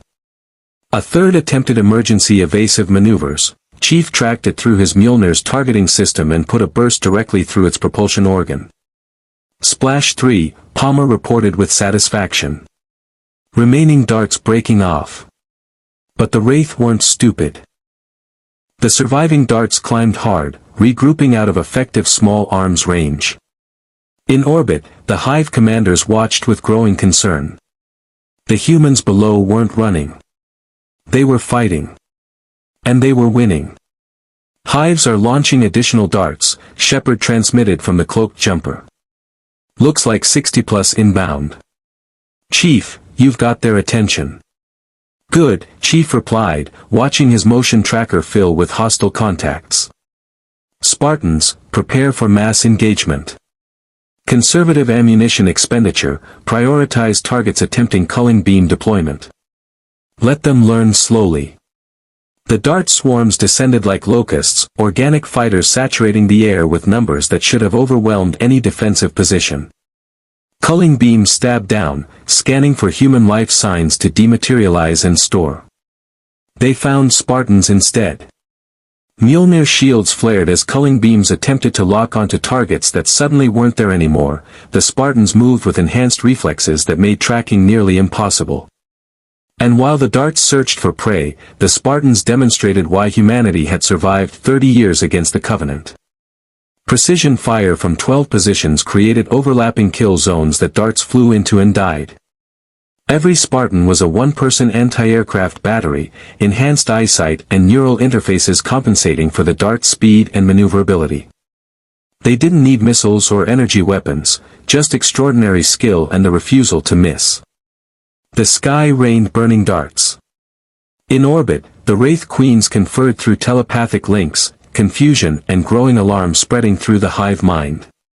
This wasn't normal human resistance. This was something new, something dangerous. The prey had evolved. Hives are withdrawing, McKay reported from his sensor station aboard the distant Infinity. All 6 breaking orbit, heading for hyperspace range. They're running. Confirmation, Sheppard added. Darts breaking off, retreating to the hives. We're clear. Master Chief stood among the brass casings and destroyed darts, watching the Wraith flee for the first time in Pegasus's recorded history. Around him, Spartans performed ammunition checks and system diagnostics with mechanical efficiency. Palmer approached, helmet retracting to reveal a satisfied smile. Chief, we just defended a settlement against Wraith culling with small arms fire and attitude. The look on those dart pilots' faces when their shields didn't work and bullets did, that was poetry. It was a warning, Chief corrected. The Wraith just learned that humans can hurt them. Now they'll come back stronger, smarter, more coordinated. Good, Palmer said. I was worried this would be boring. The settlement's population emerged from hiding, staring at the Mjolnir-clad giants who descended from the sky and fought demons from ancient nightmares. An elder approached Chief cautiously, hope and disbelief warring in weathered features. The ancestors sent you, the elder said. After 10,000 years, they finally answered our prayers. Chief looked at the settlement, at the people who'd lived in terror for generations, at the darts burning in the fields. He thought about colonies glassed by the Covenant, civilians who'd prayed for Spartans to arrive in time, prayers that went unanswered because there were never enough Spartans and always too many planets to defend. We're not from the ancestors, Chief said quietly. We're just soldiers.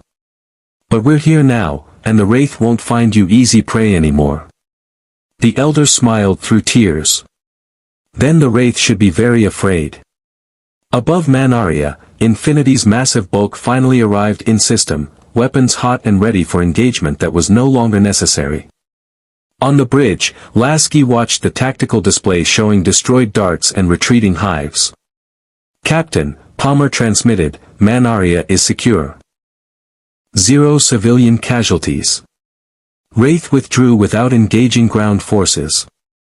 Recommend we establish permanent defensive position here. Agreed, Lasky replied. Colonel Sheppard, welcome to Combined Operations. I think we just changed the rules in Pegasus. Master Chief looked up at the stars where Infinity hung like a promise, where Atlantis waited with technology that could turn the tide, where a galaxy that had known only culling and fear was learning that humanity, both versions, had decided enough was enough. The Wraith had ruled Pegasus for 10 millennia. That reign was ending. The operations center aboard Infinity had evolved into something resembling controlled chaos, UNSC officers coordinating with Atlantis personnel while holographic displays showed real-time intelligence from a dozen worlds simultaneously. Dr. McKay had effectively moved into Commander Kristoff's engineering bay, the two men existing in a state of perpetual technical argument that somehow produced breakthrough after breakthrough in ancient UNSC technology integration. The Naquata generator is interfacing with your fusion reactor, McKay explained, gesturing at jury-rigged connections that violated every engineering safety protocol from both civilizations. We're using ancient power distribution crystals to smooth the energy transfer, which means Infinity's reactor efficiency just increased by 32%. You're welcome. And our shield harmonics are now compatible with ancient drone guidance systems, Kristoff added, pulling up tactical projections. Which means Atlantis can provide fire support to Infinity without friendly fire risks. We've essentially created a hybrid defense network. Captain Lasky studied the engineering reports with the appreciation of someone who understood that wars were won through logistics and innovation as much as firepower. Commander, how long until we can extend this integration to the forward operating bases? Give me portable Naquadah generators and a team of technicians who don't electrocute themselves, and I can have basic shield emitters operational within 48 hours per site. Christoph hesitated. Captain, there's something else. The ancient technology, it's responding to Spartan neural interfaces in ways we didn't anticipate. Master Chief stood at the tactical station, his Mjolnir armor interfacing directly with ancient systems through connections that shouldn't be possible. The control interface glowed beneath his gauntlet hand, responding to neural commands with the same fluidity it showed for gene-positive Atlantis personnel. The ancient gene requirement, McKay said, excitement bleeding into his voice despite his attempt at scientific detachment. It's not strictly genetic, it's neurological. The ancients built their technology to respond to specific brainwave patterns and bioelectric signatures. Spartan augmentations, particularly the neural interface implants, they're creating similar enough patterns that ancient tech is registering them as compatible. Which means Spartans can operate ancient technology, Sheppard realized, understanding the implications immediately. Puddle jumpers, weapon systems, shield generators, things that normally require the ATA gene. Not all ancient technology, McKay cautioned. The really advanced stuff still requires the full genetic markers. But basic systems? Yes, Spartans can interface.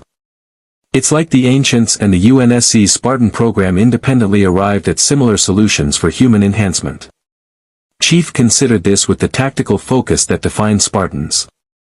If we can operate ancient weapons, that significantly expands our defensive capabilities. Colonel Sheppard, how many spare puddle jumpers does Atlantis have? 6 currently mothballed for lack of gene-positive pilots, Sheppard replied. You're suggesting we assign them to Spartan teams? Give me portable Naquadah generators and a team of technicians who don't electrocute themselves, and I can have basic shield emitters operational within 48 hours per site. Christoph hesitated. Captain, there's something else. The ancient technology, it's responding to Spartan neural interfaces in ways we didn't anticipate. Master Chief stood at the tactical station, his Mjolnir armor interfacing directly with ancient systems through connections that shouldn't be possible. The control interface glowed beneath his gauntlet hand, responding to neural commands with the same fluidity it showed for gene-positive Atlantis personnel. The ancient gene requirement, McKay said, excitement bleeding into his voice despite his attempt at scientific detachment. It's not strictly genetic, it's neurological. The ancients built their technology to respond to specific brainwave patterns and bioelectric signatures. Spartan augmentations, particularly the neural interface implants, they're creating similar enough patterns that ancient tech is registering them as compatible. Which means Spartans can operate ancient technology, Sheppard realized, understanding the implications immediately. Puddle jumpers, weapon systems, shield generators, things that normally require the ATA gene. Not all ancient technology, McKay cautioned. The really advanced stuff still requires the full genetic markers. But basic systems? Yes, Spartans can interface.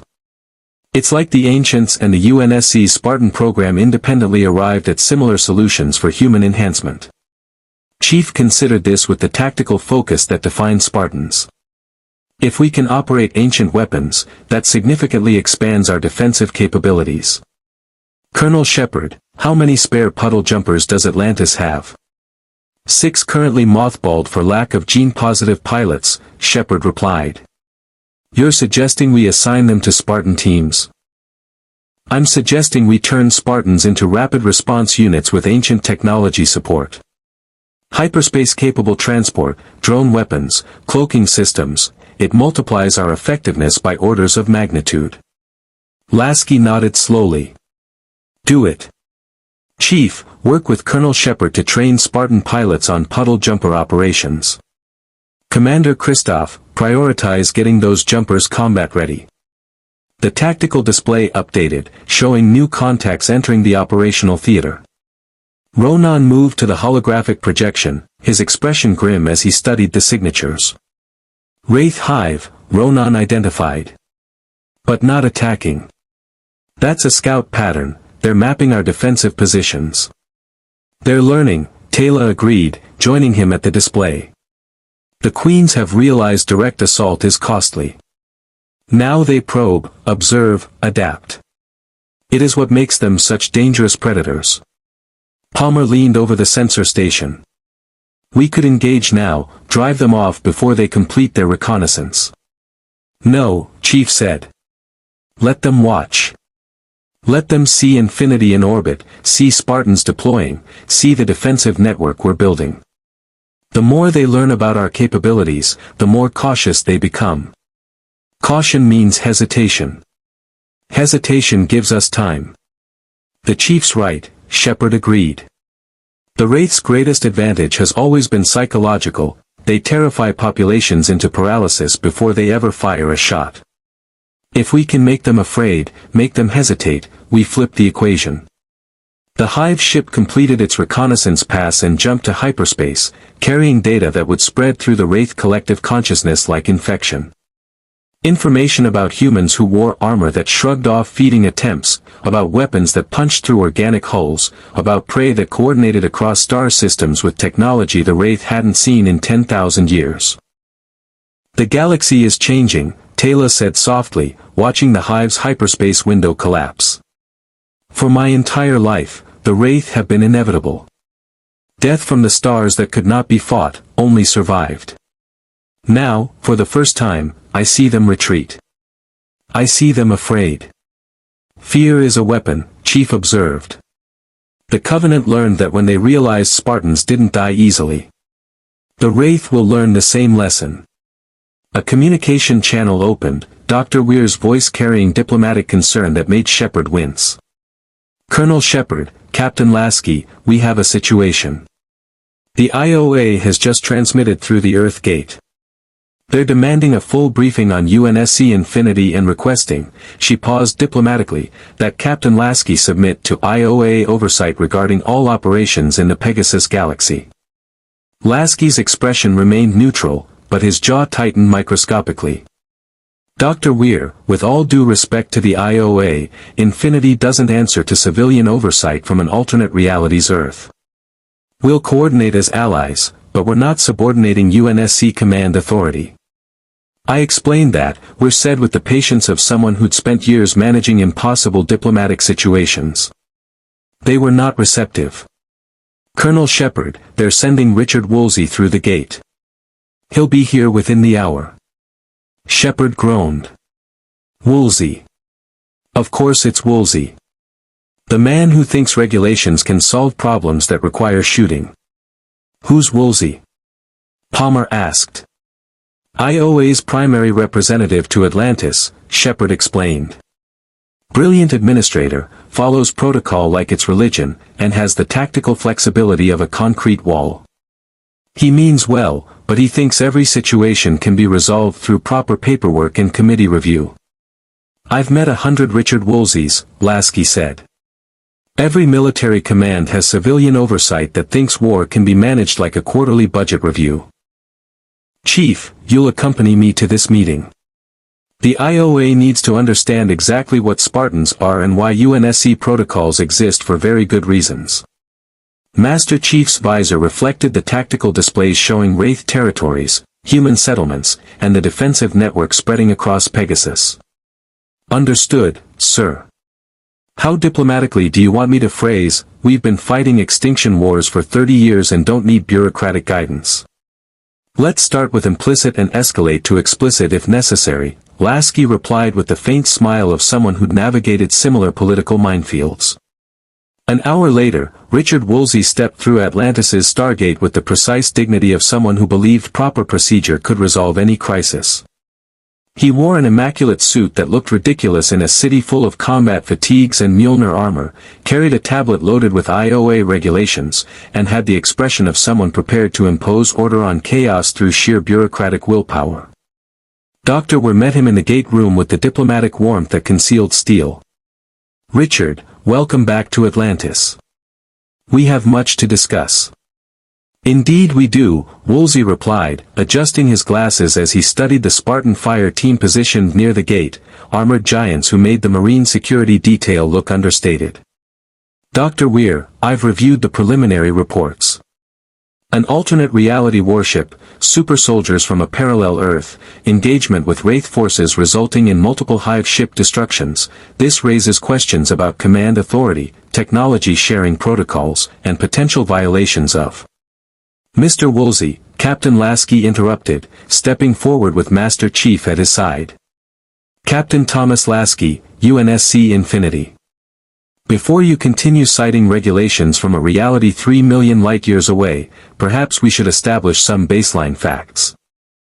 Woolsey studied Lasky with the assessing gaze of someone trained to evaluate authority structures. Captain Lasky, I understand you command the vessel currently in orbit. The IOA has concerns about a military asset they don't control operating in their jurisdiction, Lasky said bluntly. Mr. Woolsey, I respect civilian oversight. In my reality, I answer to UNSC Fleet Command and ultimately to the unified Earth government. But those command structures don't exist here. Which means Infinity operates under my authority as senior UNSC officer present, coordinating with Atlantis as allies fighting a common enemy. The IOA controls Atlantis's supply line, approves all major operations, and has oversight authority regarding ancient technology and Earth's resources, Sheppard interjected. Captain Lasky isn't using ancient technology, he's using UNSC technology that we pulled into this reality. The IOA doesn't have jurisdiction over equipment from alternate universes. Woolsey's expression suggested he was already composing regulations to address exactly that scenario. Colonel Sheppard, the legal ambiguity of interdimensional asset control notwithstanding, the IOA has legitimate concerns about coordinated military operations that could escalate Wraith aggression or escalate Wraith aggression. Ronan's voice cut through the conference room like a blade. The Wraith have been culling humans for 10,000 years. Exactly how much more aggressive can they get? They already treat us like cattle. At least now we're cattle with teeth. Master Chief spoke for the first time, his voice carrying the weight of 3 decades fighting impossible wars. Mr. Woolsey, I've read briefings on the Wraith threat. In UNSC terminology, you're facing strategic extinction-level opposition with limited resources, minimal defensive infrastructure, and no clear path to victory. The IOA's concern about escalation suggests they don't understand that you're already at maximum threat level. The Wraith can't become more dangerous, they can only become more cautious. Woolsey studied the Spartan with new assessment. Master Chief, that's your rank. Master Chief Petty Officer John, 117, UNSC Navy Special Warfare Command. You're a super soldier. Enhanced beyond normal human parameters, trained from childhood, designed as a weapon. Woolsey's tone wasn't accusatory, just analytical. The ethical implications. Kept humanity alive, Chief stated flatly. The Covenant killed 23 billion humans. The Spartan program cost 75 children their normal lives. The mathematics of acceptable sacrifice aren't complicated, Mr. Woolsey. We saved species-level extinction through methods you find ethically questionable. Would you prefer we didn't exist and humanity died honorably? Silence fell. Woolsey's expression flickered, recognition that he was arguing theory against someone who'd lived the brutal reality of survival-level warfare. I'm not questioning your effectiveness, Master Chief, Woolsey said carefully. I'm questioning the precedent of conducting major military operations in Pegasus without IOA oversight. What happens when Captain Lasky decides a target is strategically valuable but the IOA disagrees? What happens when UNSC methods conflict with Atlantis protocols? Then we coordinate like adults, Lasky said. Mr. Woolsey, Infinity doesn't take orders from the IOA. But we're not interested in creating command conflicts. Colonel Sheppard and I have established operational cooperation. Atlantis provides intelligence and ancient technology expertise, Infinity provides firepower and UNSC tactical capabilities. Joint operations require mutual agreement. Solo operations stay within our respective spheres. And if the Wraith escalate in response to UNSC aggression, then we adapt, Sheppard said. Richard, we've been fighting a losing defensive war for 5 years. Infinity changes the tactical equation. For the first time, we can hit back meaningfully. The IOA can debate ethics and oversight, but people are dying in Cullings every day. If UNSC methods save lives, I'm not going to let bureaucracy kill people through inaction. Woolsey was quiet for a long moment, his analytical mind processing variables and political realities. Finally, he sighed. Dr. Weir, Colonel Sheppard, I'll report to the IOA that operational cooperation with UNSC Infinity is proceeding under established alliance protocols. But, he looked at Lasky directly, Captain, the IOA will be monitoring this situation closely. If UNSC operations destabilize the Pegasus theater or create diplomatic complications, then I'll answer for it, Lasky said. Mr. Woolsey, I'm not asking for approval. I'm informing you as a courtesy that Infinity intends to defend human populations in Pegasus using UNSC methods and resources. You're welcome to observe, coordinate, or file objections. But we're not waiting for committee approval while people die. Woolsey nodded slowly. I understand, Captain. And for what it's worth, he glanced at the tactical displays showing defensive networks spreading across multiple worlds. The Wraith should be afraid. They've had this galaxy unopposed for far too long. McKay burst into the conference room, tablet clutched like a weapon, Christoph right behind him. We've got it. The slipspace mathematics, we can recreate the dimensional resonance. Well, theoretically. Probably. There's a 73% chance of success assuming we can stabilize the exotic particle cascade N. English, Rodney, Sheppard demanded. We can send Infinity home, McKay said. Maybe. Eventually. If everything works perfectly and nobody gets turned inside out at the quantum level. Lasky exchanged glances with Master Chief. Going home meant leaving Pegasus to fight alone. Staying meant abandoning any chance of reconnecting with UNSC Command, with Earth, their Earth. How long to implement? Lasky asked quietly. Months minimum, Christoph answered. We need to build specialized equipment, conduct test runs, refine the calculations. It's not a quick process, Captain. Then we have time to decide, Lasky said. Right now, we have a galaxy that needs defending and Wraith that need to learn respect. The decision about going home can wait until we've finished the mission here. Chief understood the unspoken implication. Spartans didn't abandon people who needed them. Not while the fight continued. Not while civilians died and defenders needed support. Sir, Chief said formally, recommend we continue defensive operations and technology integration. The mission in Pegasus isn't complete. Lasky smiled. Agreed, Chief. Mr. Woolsey, you can report to the IOA that UNSC Infinity is committed to Pegasus defense for the foreseeable future. We're not going anywhere. Outside the conference room, through Atlantis's massive windows, stars gleamed across the Pegasus night. Somewhere among those stars, Wraith queens conferred about the impossible prey that fought back, about humans who wore armor and refused to die, about the changing galaxy where predators suddenly faced competition. The war was far from over.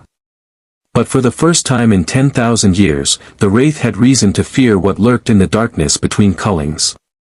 The Wraith response came 3 weeks later with the cold precision of predators who'd spent millennia perfecting the art of overwhelming force. Long-range sensors detected the hyperspace windows first, not 3 hives this time, not 6, but 17 hive ships dropping into normal space at the edge of Atlantis's sensor range in a formation that spoke of coordinated strategy and serious intent. Contact. Major Lorne's voice carried across Atlantis's command center. Multiple hyperspace signatures, count is 17, correction, 19 hive ships.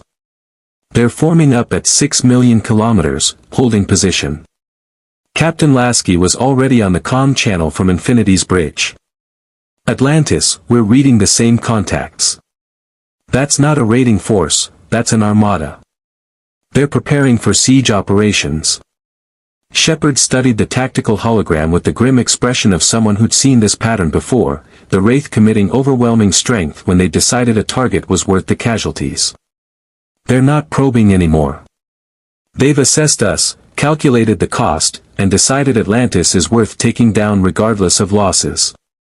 Master Chief stood at the tactical display, his Mjolnir armor's neural interface processing threat assessments that painted a picture even a Spartan found concerning.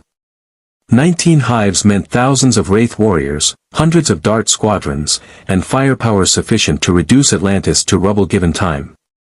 What standard Wraith siege doctrine? Chief asked. Blockade first, Ronan answered, moving to the display. Cut off escape routes, prevent reinforcement. Then they soften defenses with dart strikes and long-range bombardment. Once shields are down, they land ground forces and feed on everyone they find. Takes days, sometimes weeks. They're patient when they want to be. Except we have Infinity, Palmer observed from her position coordinating Spartan deployments. 19 hives against one UNSC warship in an ancient city, the math isn't as favorable for them as they think. Don't underestimate them, Taylor warned. This is the largest coordinated Wraith fleet I have seen in 5 years. The Queens have put aside their rivalries to face what they perceive as existential threat. They will throw everything at us. McKay burst into the command center, tablet displaying power consumption projections that made everyone wince. Atlantis's shield can hold against sustained bombardment for approximately 72 hours before the ZPM depletes to critical levels. After that, we're relying on Naquata generators, which give us maybe another 12 hours. 84 hours total before we're defenseless. Then we don't let them bombard us for 84 hours, Lasky stated. Infinity moves to intercept. We engage at maximum range, force them to commit forces to dealing with us, take pressure off Atlantis. Captain, 19 hives against one ship, Commander Kristoff began. Are still just organic vessels with no shields and predictable tactics, Lasky finished. Commander, bring the MAC guns online. Full capacitor charge. Palmer, ready all Archer pods. We're about to teach these Wraith what happens when you bring knives to a MAC gun fight. Chief was already coordinating Spartan deployments through his neural interface. Spartan teams to defensive positions across Atlantis. Ancient drone systems armed and ready. Puddle Jumpers prepped for rapid deployment. If they breach the shield, they'll find every corridor contested. The tactical display showed Infinity breaking orbit, massive fusion engines burning hard as the warship accelerated toward the Wraith formation. 5.7 kilometers of human engineering and stubbornness moving to meet 19 biological warships that collectively outmassed it by orders of magnitude. On Infinity's bridge, weapons systems painted targeting solutions across every hive in range. Captain Lasky sat in a command chair with the calm of someone who'd faced impossible odds before and survived through superior firepower and uncompromising determination. Weapons free, Lasky ordered. Forward MAC batteries, commence firing. Show them what UNSC engineering looks like when it's angry. The magnetic accelerator cannons fired in sequence, a stuttering rhythm of electromagnetic thunder that sent 3,000-ton slugs downrange at 4% of light speed. Physics became weaponized, kinetic energy release measured in gigatons. The first salvo hit 3 hives simultaneously. Organic armor that had weathered ancient weapons for millennia simply ceased to exist under impacts that released more energy than nuclear warheads. The hive ships shuddered, biological systems screaming as structural damage cascaded through living corridors and regenerating bulkheads. But 19 hives meant distributed damage absorption. The wounded vessels fell back while undamaged ships moved forward, returning fire with particle beams that reached across the void to claw at Infinity's shields. Shields holding at 87%, the tactical officer reported. Enemy weapons are significantly lower yield than Covenant plasma. We can tank this all day. Don't get cocky, Palmer warned. They adapt. Give them time and they'll figure out how to hurt us. The Wraith were already adapting. Hive ships began staggered firing patterns, concentrating beams on specific shield segments to create localized overloads. Dart squadrons launched by the hundreds, organic fighters swarming toward infinity like insects seeking vulnerable points. Archer missile pods, commence ripple fire, Lasky ordered. Saturate those dart formations. Point defense systems engage. Infinity's hull erupted in coordinated violence.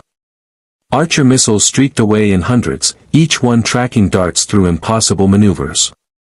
Point defense guns painted the void with tracer fire, 50mm autocannons cycling at rates that turned space into a wall of steel. Darts died by the dozens, organic systems shredded by explosions and kinetic impacts. But hundreds more kept coming, some breaking through the defensive fire to strafe Infinity's hull with particle weapons that scored armor plate and tested shield integrity. On Atlantis, Sheppard watched the engagement through long-range sensors, seeing Infinity trade blows with an entire Wraith fleet while maintaining position between the hives and the city. They're drawing aggro. Every hive focusing on Infinity is one not shooting at us. Then we don't waste the opportunity, Chief stated. Colonel, those hives are concentrated on a single target. Classic tactical mistake, fixation on primary threat while ignoring secondary capabilities. If we launch Puddle Jumpers with drone weapons, we hit them from an angle they're not defending, Sheppard finished, already moving toward the jumper bay. Ronan, Taylor, gear up. McKay, you're with us. Chief, your people coming? Negative, Chief replied. Spartans stay on Atlantis perimeter defense. If any darts break through to the city, we'll handle them. You focus on the hives. 6 Puddle Jumpers launched from Atlantis, cloaking systems engaging as they accelerated toward the furball that had engulfed Infinity's position. Ancient technology rendered them invisible to Wraith sensors, allowing them to approach within drone range undetected. Sheppard felt the neural interface connect, the ancient systems responding to his gene expression and tactical intent. The Jumpers' drone weapons armed, each one a precisely guided missile capable of independently tracking targets through maneuvers that would shred conventional ordnance. All Jumpers, weapons free. Target hive ships showing structural damage from MAC strikes. Hit them while they're regenerating, maximum damage before they can coordinate response. The Puddle Jumpers unleashed ancient fury. Drones spiraled away in formations that seemed almost alive, silver missiles that thought and adapted and killed with 10-million-year-old precision. They found wounded hives trying to regenerate, punched through compromised armor, and exploded inside biological systems that suddenly had to fight wars on 2 fronts. A hive ship's organic hull ruptured, atmosphere venting through catastrophic breaches as internal explosions rippled through regenerating tissue. Another hive's hyperspace organs shredded under sustained drone impacts, trapping it in normal space without escape routes. They're breaking formation, Palmer reported from Infinity's tactical station. 6 hives moving to intercept the Jumpers, but they can't get targeting locks through the cloaking fields. The Wraith Queens conferred through telepathic networks, ancient minds struggling with tactical problems they'd never faced. Invisible attackers wielding ancient weapons. A human warship that absorbed their firepower and returned devastation. Prey that coordinated across multiple platforms with precision that suggested advanced strategic doctrine. This wasn't how cullings worked. This was actual warfare against competent opposition. A hive commander made a decision born of desperation and millennia of successful intimidation tactics. If they couldn't kill the ships, they'd attack the infrastructure those ships protected. 3 hives broke from the main formation, jumping to hyperspace for microjumps that would bring them directly to Atlantis's position, bypassing Infinity's defensive screen entirely. Multiple hyperspace signatures. McKay shouted from his sensor station. 3 hives jumping to point-blank range, they're appearing right on top of Atlantis. The hives materialized 200 kilometers above the city, particle beams already firing before their hyperspace windows fully collapsed. Energy weapons hammered Atlantis' shields with focused intensity, the ancient defensive systems flaring brilliant blue as they absorbed gigajoules of directed energy. Shields at 73% and dropping, a technician reported. They're targeting the same shield segment, trying to create a localized failure. Master Chief was already moving, coordinating through the neural interface that connected all Spartan teams across the city. All teams, prepare for potential shield breach. If they land ground forces, we hold every corridor, every room. Nobody gets to the gate room or control center. On the city's highest tower, a Spartan fire team led by Sarah Palmer set up M41 rocket launchers, weapons designed for anti-vehicle combat that would work just fine against organic warships. She sighted on the closest Hive's dart launch bays, waiting for the optimal moment. Target lock acquired, Palmer reported. Firing. 8 rockets streaked upward, smoke trails painting lines across Atlantis' sky. They found the Hive's launch bay, the one vulnerable point where armor was thinnest to allow dart deployment, and exploded deep inside organic structures that suddenly discovered conventional explosives were very effective against biological systems. The Hive ship listed, secondary explosions rippling through its dart storage organs. Dozens of darts detonated in their bays, organic fuel igniting in cascading failures that consumed entire sections of the ship's interior. Splash 1 Hive. Palmer's voice carried satisfaction. Remaining 2 are adjusting fire, they're trying to knock out our launcher positions. Particle beams carved through Atlantis' towers, ancient metal vaporizing under sustained energy weapons. But the ancients had built for durability, the city's structure held, damage localized and non-critical. Infinity was already burning hard back toward Atlantis, MAC guns tracking the Hives at point-blank range. Captain Lasky's expression was ice-cold calculation. They wanted close engagement, Lasky said. Give them what they wanted. MAC guns, target their propulsion organs. Cripple them so they can't jump away. The cannons fired at ranges measured in kilometers rather than millions. At that distance, even organic regeneration couldn't compensate for the catastrophic structural damage. The Hive's biological engines, organs that generated the exotic particles required for hyperspace jumps, simply ceased to exist under relativistic kinetic impacts. The Hives were trapped, unable to flee, unable to regenerate fast enough to survive sustained bombardment. They were dying, and they knew it. One queen made a final desperate decision. If they were dying anyway, they'd take the prey with them. The Hive ship began a suicide dive directly toward Atlantis, using every remaining engine for one last attack run. Hive ship on collision course, the sensor officer reported. Impact in 90 seconds. If it hits the shield at that velocity, the energy release will overload the shield generators and expose the city, McKay finished, calculations running in real time. We can't absorb that impact. Sheppard's jumper was already accelerating, drones launching in sustained salvos that carved into the diving Hive's forward section. Ancient weapons chewed through organic matter, but the Hive kept coming, momentum and desperation overriding self-preservation. Master Chief watched the tactical display, enhanced Spartan reflexes calculating vectors and impact geometry. The Hive would hit in 70 seconds. Drones couldn't stop it in time. Infinity couldn't reposition for a clean shot without risking the city. Which left one option. All Spartans, Chief transmitted. Evacuate tower sections 1 through 7. 60 seconds. Palmer understood immediately. Chief, you can't be serious. 45 seconds. Move. Chief sprinted through Atlantis' corridors, Mjolnir armor's enhanced speed carrying him to a transport chamber that flickered him to the tower directly in the Hive's impact path. He emerged onto an observation platform 400 meters above the ocean, staring up at 3 kilometers of organic warship diving toward the city like the wrath of ancient gods. His armor's HUD painted the impact countdown. 30 seconds. Chief activated Infinity's tactical channel. Commander Christoph, I need a MAC gun shot, precision targeting. Coordinates uploading now. You have one chance to make this work. Kristoff's voice was tight with understanding of what Chief was requesting. Chief, those coordinates put you at ground zero. The shockwave will hit Atlantis whether I'm here or not. Take the shot. On Infinity, Lasky made the decision without hesitation. Warriors understood sacrifice. Spartans understood it better than most. Fire. The MAC gun spoke one final time. The tungsten carbide slug crossed the distance in microseconds, trajectory calculated with mathematical perfection.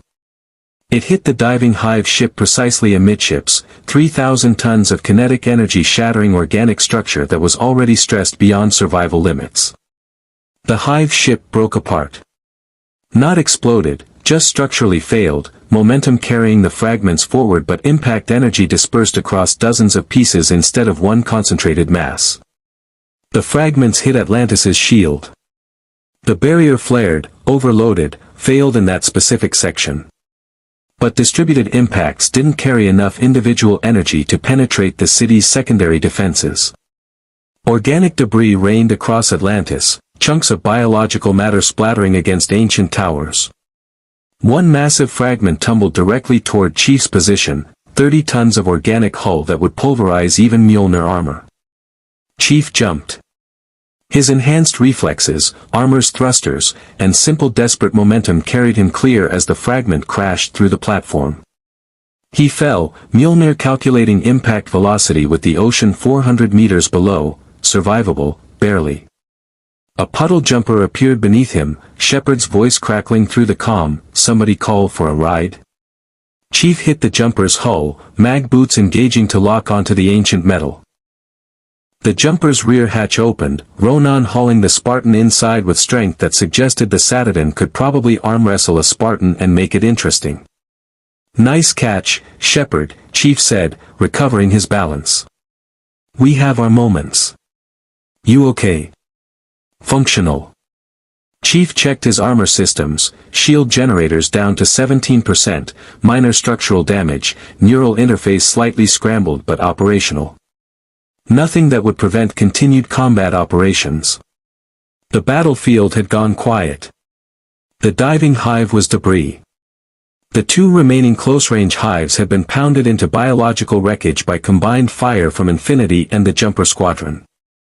The 16 remaining hives from the original formation were withdrawing to hyperspace range, Queens apparently deciding the cost was too high. They're retreating, Taylor said with quiet wonder. 19 hives, and we drove them off. We didn't drive them off, Sheppard corrected. We scared them. There's a difference. On Infinity's bridge, casualty reports came in, minor injuries, some structural damage, shield generators stressed but functional. 0 fatalities. They just fought an entire Wraith armada and survived with 0 fatalities. Captain, Palmer reported, long-range sensors show the remaining hives jumping to hyperspace. Multiple vectors, no coordinated destination. They're scattering. Lasky allowed himself a moment of satisfaction. Status on Atlantis. Shield sections regenerating, McKay transmitted. We took damage but nothing structural. The city's still operational, and, I can't believe I'm saying this, we just survived a 19-hive siege with minimal casualties. That's unprecedented in Pegasus history. Master Chief stood in the puddle jumper, looking at the debris field where Wraith hives had been, at Infinity maintaining overwatch position, at Atlantis gleaming beneath them, intact, defended, victorious. Colonel Sheppard, Chief said quietly, I think we just changed the strategic balance in this galaxy. Sheppard smiled. Chief, I think we just started a war the Wraith aren't sure they can win. And that's exactly what we needed. The aftermath of the battle transformed Atlantis into something resembling a victory celebration crossed with a trauma ward. Marines who'd never seen the Wraith retreat slapped each other's backs while medical teams treated minor injuries and shield technicians worked frantically to stabilize power systems that had been pushed to their absolute limits. In the city's commissary, someone had broken out contraband alcohol, and even Dr. Ware had stopped trying to maintain proper decorum. Master Chief stood on Atlantis's eastern pier, Mjolnir armor reflecting the Pegasus sunset while his neural interface processed combat data from the engagement. Beside him, Sheppard leaned against the railing with a beer that technically violated about 17 regulations, watching debris from destroyed Wraith hives burn up in atmospheric re-entry like meteor showers. "You jumped off a 400-meter tower," Sheppard said conversationally. "I've done stupid things in my career, but that's impressive even by my standards." "Calculated risk," Chief replied. "Armor thrusters provide limited maneuvering capability, enhanced skeletal structure can absorb impacts that would kill unaugmented humans, and you were in position to intercept. The mathematics supported survival." "The mathematics," Sheppard repeated with a laugh. "Chief, you're basically a walking tank that thinks like a tactical computer, aren't you? That was the design goal of the Spartan 2 program. Well, it worked. Though next time, maybe radio ahead before playing lawn dart with ancient architecture."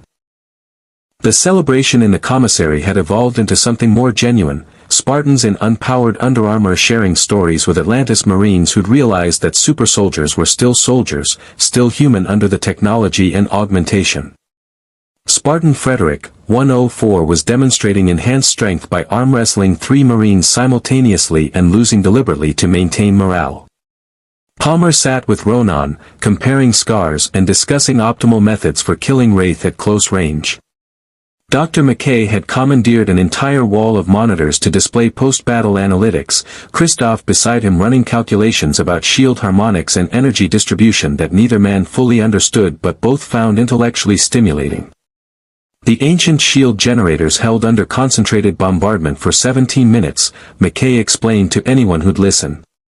That's approximately 1.3 times longer than our theoretical maximum. Somehow, during the engagement, the shield matrices adapted their energy distribution patterns to compensate for focused attacks.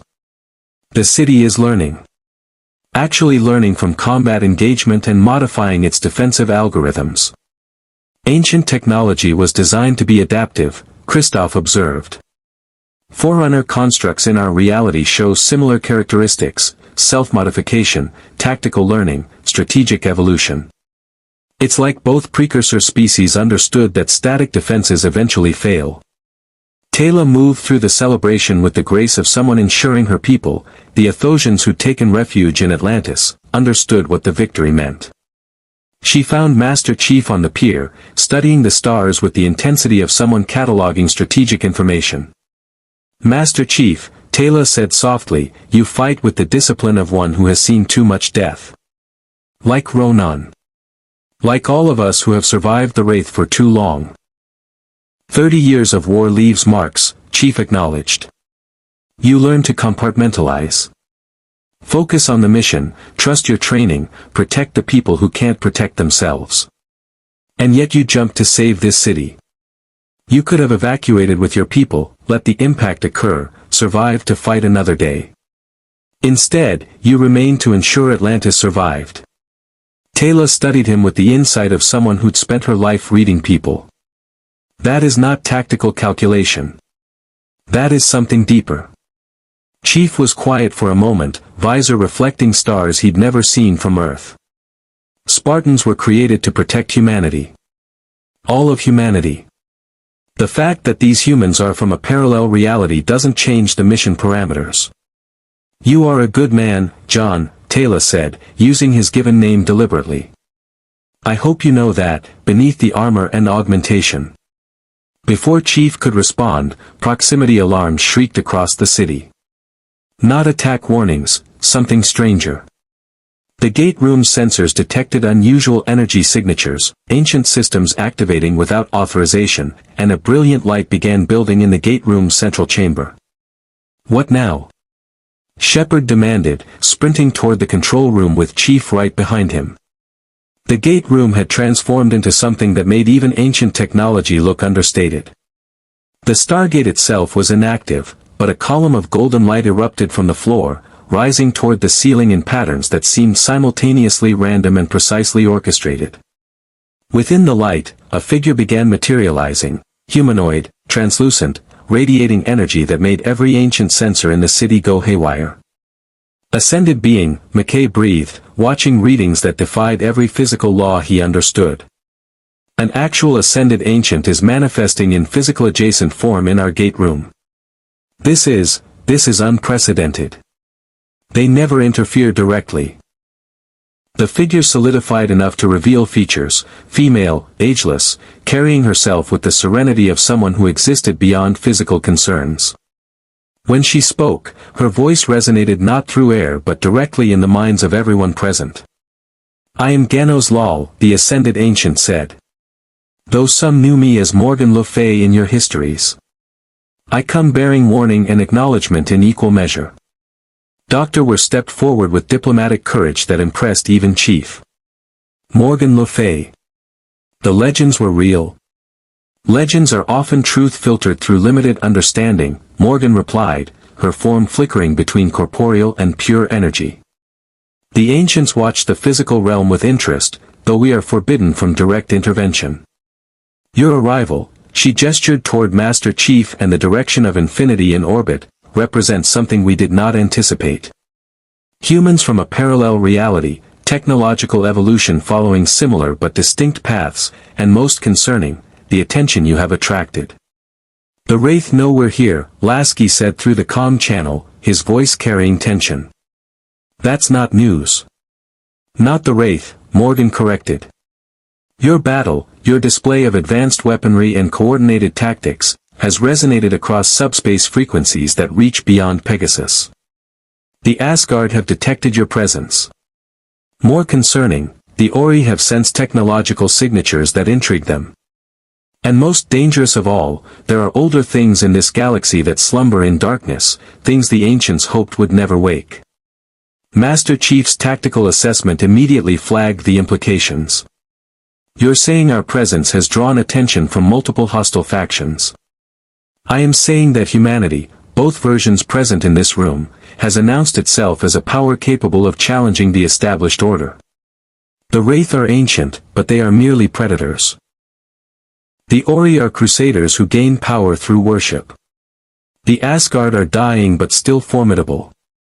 And the darkness I mention," Morgan's form flickered with what might have been fear, "has no name you would recognize, only hunger that predates the ancients themselves." "That's ominous and unhelpful in equal measure," Sheppard said. "Can you give us anything actionable? Coordinates? Threat assessment? Strategic intelligence we can actually use?" Morgan's expression suggested amusement. "You fight well together, these two humanities. The ancients built their civilization on exploration and accumulated knowledge. Your people," she looked at Lasky and Chief, "built yours on stubborn refusal to accept extinction. Both philosophies have merit. Both will be necessary for what approaches." "The Ori Crusade," McKay said suddenly, understanding dawning. "The reports from the Milky Way, ascended beings from the origin galaxy forcing conversion through military conquest. They're coming here too, aren't they? The Ori have learned of Pegasus, of Atlantis, and now of Infinity, a warship from a reality they cannot predict. They will investigate. They will attempt conversion. And when humanity refuses," Morgan's form began fading, the energy sustaining her physical adjacent manifestation dissipating. "The priors are already traveling through the supergate. You have weeks, perhaps months. Use them wisely. Wait. We're called out. You're just going to warn us and leave? No help. No ancient technology we can use. No strategic guidance." Morgan's voice came from everywhere and nowhere. "We ancients learned through millennia that direct intervention creates dependence. You must forge your own path, develop your own solutions. But know this, the ancients watch with hope. Two humanities, united by necessity, defending not just survival but the principle that sentient life determines its own destiny. That is worth preserving. That is worth fighting for." The golden light vanished. The gate room returned to normal ancient architecture and standard lighting. Everyone stood in stunned silence, processing the implications of an ascended ancient manifesting just to deliver warnings and vague encouragement. "Okay," Ronan said finally. So Wraith are the least of our problems now. The galaxy just got significantly more complicated. Chief was already running tactical projections through his neural interface. The Ori. From everything Morgan implied, they're ascended beings using religious conversion as warfare. Priors with enhanced capabilities, fleets we haven't encountered, and ideological certainty that makes negotiation impossible. We've faced zealots before, Palmer said grimly. The Covenant was driven by religious certainty. We learned to fight faith with firepower. The Covenant was mortal, Lasky corrected. The Ori are ascended beings with actual divine power supporting their crusade. That's a different threat category entirely. McKay was frantically pulling up every scrap of intelligence from the Milky Way about Ori capabilities.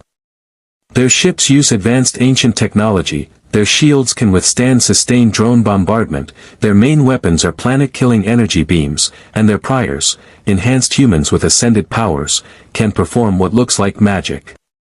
Telekinesis, energy manipulation, resurrections, plague creation. They're walking weapons with religious mandate for genocide of non-believers. So basically the Covenant meets the prophets meets actual divine intervention, Sheppard summarized. Fantastic. Just when we thought 19 Wraith hives was our big problem. Master Chief looked at the gate, at Atlantis' systems, at the strategic position they'd built over the past weeks. We've faced extinction-level opposition before. The parameters change, but the mission doesn't: defend humanity, adapt to threats, survive through superior tactics and refusal to surrender. The Chief's right, Lasky agreed through the comm. We fortify, we prepare, we gather intelligence on Ori capabilities, and we make damn sure when they arrive in Pegasus, they find prey that bites back hard enough to make them reconsider conquest. Kayla stepped forward, her expression carrying the steel of someone who'd survived impossible odds through sheer determination. For 10,000 years, the Wraith have told us that resistance is futile, that humanity's role is to be food. We proved them wrong. If these Ori believe we will convert or die, they will learn the same lesson. The celebration in the commissary had quieted, word spreading about the ascended ancients' warning. But instead of fear, what spread through Atlantis was something more dangerous: determined resolve. The city had just survived a 19-hive siege. Marines and Spartans had fought together and won. Ancient technology and UNSC firepower had forged something new. Whatever was coming, they'd face it together. In the medical bay, Dr. Carson Beckett was treating minor injuries from the battle when he noticed something unusual. One of the Spartan team members, Frederick, 104, had sustained what should have been significant damage but was already healing at accelerated rates. Remarkable, Beckett muttered, scanning the Spartan's enhanced biology. Your augmentations include some form of advanced healing factor. The nanomachines in your bloodstream are actively repairing tissue damage at cellular level. Fred's helmet was off, revealing features that carried the hard edges of someone who'd been fighting since childhood. Standard Spartan 2 augmentation package. Catalytic thyroid implant, superconducting fabrication of neural dendrites, occipital capillary reversal. We heal fast, think faster, and hit hard. You were children when they did this to you, Beckett said softly, Irish accent thickening with emotion. That's unconscionable. Making weapons out of children. It saved humanity, Fred replied without rancor. The Covenant would have killed everyone. The Spartan program cost us normal lives but bought survival for billions. I'd make the same choice again. Beckett didn't have a response to that level of acceptance. He'd spent his career trying to heal people, not create supersoldiers. But looking at Fred, at the scars, the augmented body, the absolute certainty of purpose, he understood something fundamental. Sometimes survival required terrible choices, and the people who made those choices carried the weight forever. On Infinity's observation deck, Captain Lasky stood watching Atlantis gleaming below, thinking about Morgan Le Fay's warning. The Ori were coming. More threats would follow. Infinity was stranded in a galaxy 3 million light-years from home, fighting wars that technically weren't theirs but had somehow become their responsibility. And yet, looking at Atlantis, at the city that had pulled them across realities, at the people who'd welcomed them as allies despite representing complicated unknown variables, Lasky felt something he hadn't expected. Purpose. The mission in Pegasus wasn't a mistake or a catastrophe to fix through returning home. It was exactly where Infinity needed to be. Where Spartans and Marines and crew who'd spent 30 years fighting extinction wars could actually make a difference in a galaxy that needed defenders who refused to quit. Commander Christoph, Lasky transmitted to engineering, "How are those slipspace drive repairs coming?" "On schedule, Captain. 6 months to full operational capacity, assuming no complications." "Slow them down." Silence on the channel. Then Christoph's careful voice, "Sir, did you just order me to delay our ability to return home?" "I ordered you to prioritize defensive systems integration and tactical capabilities enhancement. Slipspace drive repairs are secondary priority until we've secured Pegasus against current threat vectors. We're not abandoning this galaxy while it needs us." "Understood, Captain." Christoph out. Master Chief appeared beside Lasky, armor painted orange in the sunset light. "Overheard the order, sir. The crew will support it, but some will wonder why we're staying when we have the option to leave.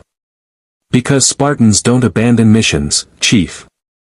And this mission, defending people who need defenders, fighting enemies that need fighting, that's what we do. Whether it's in our reality or someone else's." Chief nodded slowly. "Agreed, sir. Permission to continue training operations with Atlantis teams? If the Ori are coming, we need to be ready." "Granted." "And Chief? That jump today, off the tower. Don't do it again." "Can't promise that, sir. Sometimes the mission requires unconventional approaches." Lasky smiled despite himself. "Dismissed, Master Chief. Try not to give Commander Palmer any more heart attacks." As Chief left, Lasky looked back at Atlantis, at the city that had survived 10,000 years beneath oceans and 5 years of Wraith sieges and now hosted an alliance between two versions of humanity that should never have met. The Ori were coming. Ancient darkness stirred. The Asgard watched with interest. And somewhere in the depths of Pegasus, Wraith queens plotted revenge against the prey that had humiliated them. But Infinity was here. Atlantis stood strong. And together, two humanities had decided that this galaxy was worth defending. Whatever came next, they'd face it the way both civilizations had always faced impossible odds, with stubborn determination, superior firepower, and the absolute refusal to accept defeat. The war for Pegasus had only just begun. The Ori arrived 3 weeks later with the devastating certainty of holy warriors convinced of their divine mandate. The Supergate activation sent shockwaves through Atlantis's long-range sensors. A massive artificial wormhole stabilizing at the edge of Pegasus Galaxy, a doorway between galaxies that shouldn't exist but did because ascended beings had decided mortal worship was worth the engineering effort. "Hyperspace window forming," Major Lorne reported, his voice tight with tension. "Size is, Jesus, that's not a ship, that's a mobile fortress." The Ori warship emerged from the Supergate like judgment made manifest. 4 kilometers of sleek white hull that radiated power even through sensor readings, geometric perfection that made ancient architecture look primitive, and energy signatures that made every physicist aboard Infinity question their understanding of physics.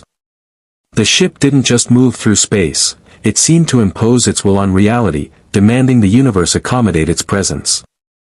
Master Chief stood at Atlantis's tactical display, Mjolnir armor's neural interface processing threat assessments that painted increasingly dire pictures. Single ship. No escorts. That's either extreme confidence or they don't need support. "It's both," McKay said, pulling up intelligence from Milky Way sources about Ori warship capabilities. "Their shields can absorb sustained ancient drone bombardment. Their main weapon fires planet-killing energy beams. And they're powered by people's faith, literally, the more believers worship the Ori, the more powerful their ships become. It's offensive to physics on multiple levels. Sheppard checked his P-90 even though small arms would be utterly useless against a 4-kilometer warship. So we're facing a technologically superior vessel powered by weaponized religion. Anyone have good news? They've only sent one ship, Ronan observed. Means they're either scouting or they think one is enough. Both, Taylor said, studying the sensor data with the insight of someone who understood predator psychology. The Ori believe absolutely in their divine superiority. One ship is a test. Can these humans be converted peacefully? If not, can they be destroyed easily? Either outcome serves the Ori's purpose. Captain Lasky's voice crackled through the command channel from Infinity. Atlantis, we're detecting broadcast on multiple frequencies. Religious text, conversion ultimatum, standard crusader doctrine. They're giving us the option to surrender and worship before they start shooting. How generous, Sheppard muttered. Dr. Weir, you want to handle the diplomatic, thanks but no thanks, or should we just skip to the part where violence solves our theological differences? Dr. Weir moved to the communications console with the composure of someone who'd negotiated with dozens of alien species and understood that sometimes diplomacy was just buying time for tactics. Open a channel. Let's hear what they have to say before we start a war with ascended beings. The holographic display flickered, resolving into the image that had terrorized the Milky Way for 2 years, a prior of the Ori. Tall, robed, carrying a staff that crackled with power, and radiating absolute certainty that would have been admirable if it weren't attached to genocidal religious conquest. His voice resonated with harmonics that suggested ascended enhancement. I am Prior Damaris, servant of the Ori, speakers of holy truth. Your galaxy has lived in darkness, ignorant of the path to enlightenment. The Ori offer salvation, kneel before Origin, accept the teachings of the Book of Origin, and know peace eternal. Resist, and know the fury of gods who will not tolerate defiance. Well, that was inspirational, Sheppard said. Really felt the warmth and compassion. Dr. Weir, please tell me we're not actually considering. We're not, Weir said firmly, then addressed the Prior directly. Prior Damaris, I'm Dr. Elizabeth Weir, leader of the Atlantis expedition. We appreciate the offer, but humanity has a long history of declining religious conversion at gunpoint. We choose our own beliefs, forge our own path, and we're not interested in worshipping beings who threaten violence for non-compliance. The Prior's expression didn't change, absolute certainty rarely accommodated resistance. You speak from ignorance. The Ori are not distant gods demanding blind faith. They are ascended beings who share power with those who believe. Through origin, humanity transcends mortal limitations. Through worship, the faithful are rewarded. Refuse, and you condemn yourselves and all under your protection.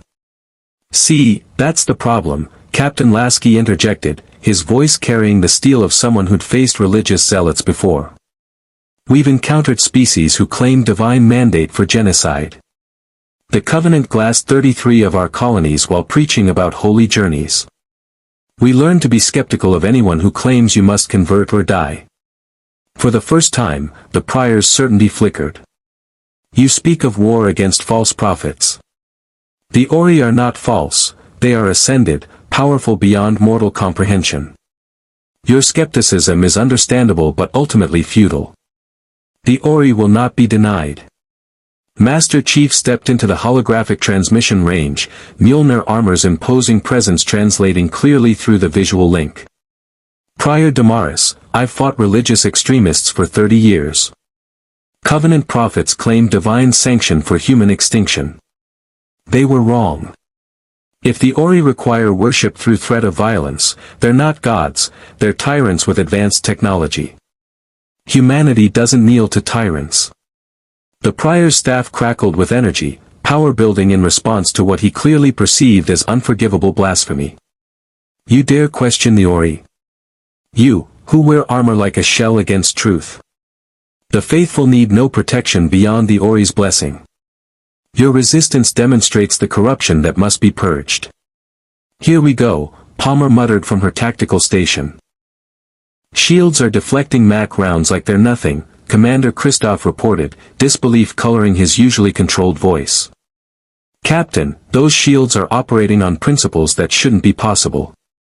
They're not just absorbing energy, they're redistributing it across dimensional boundaries.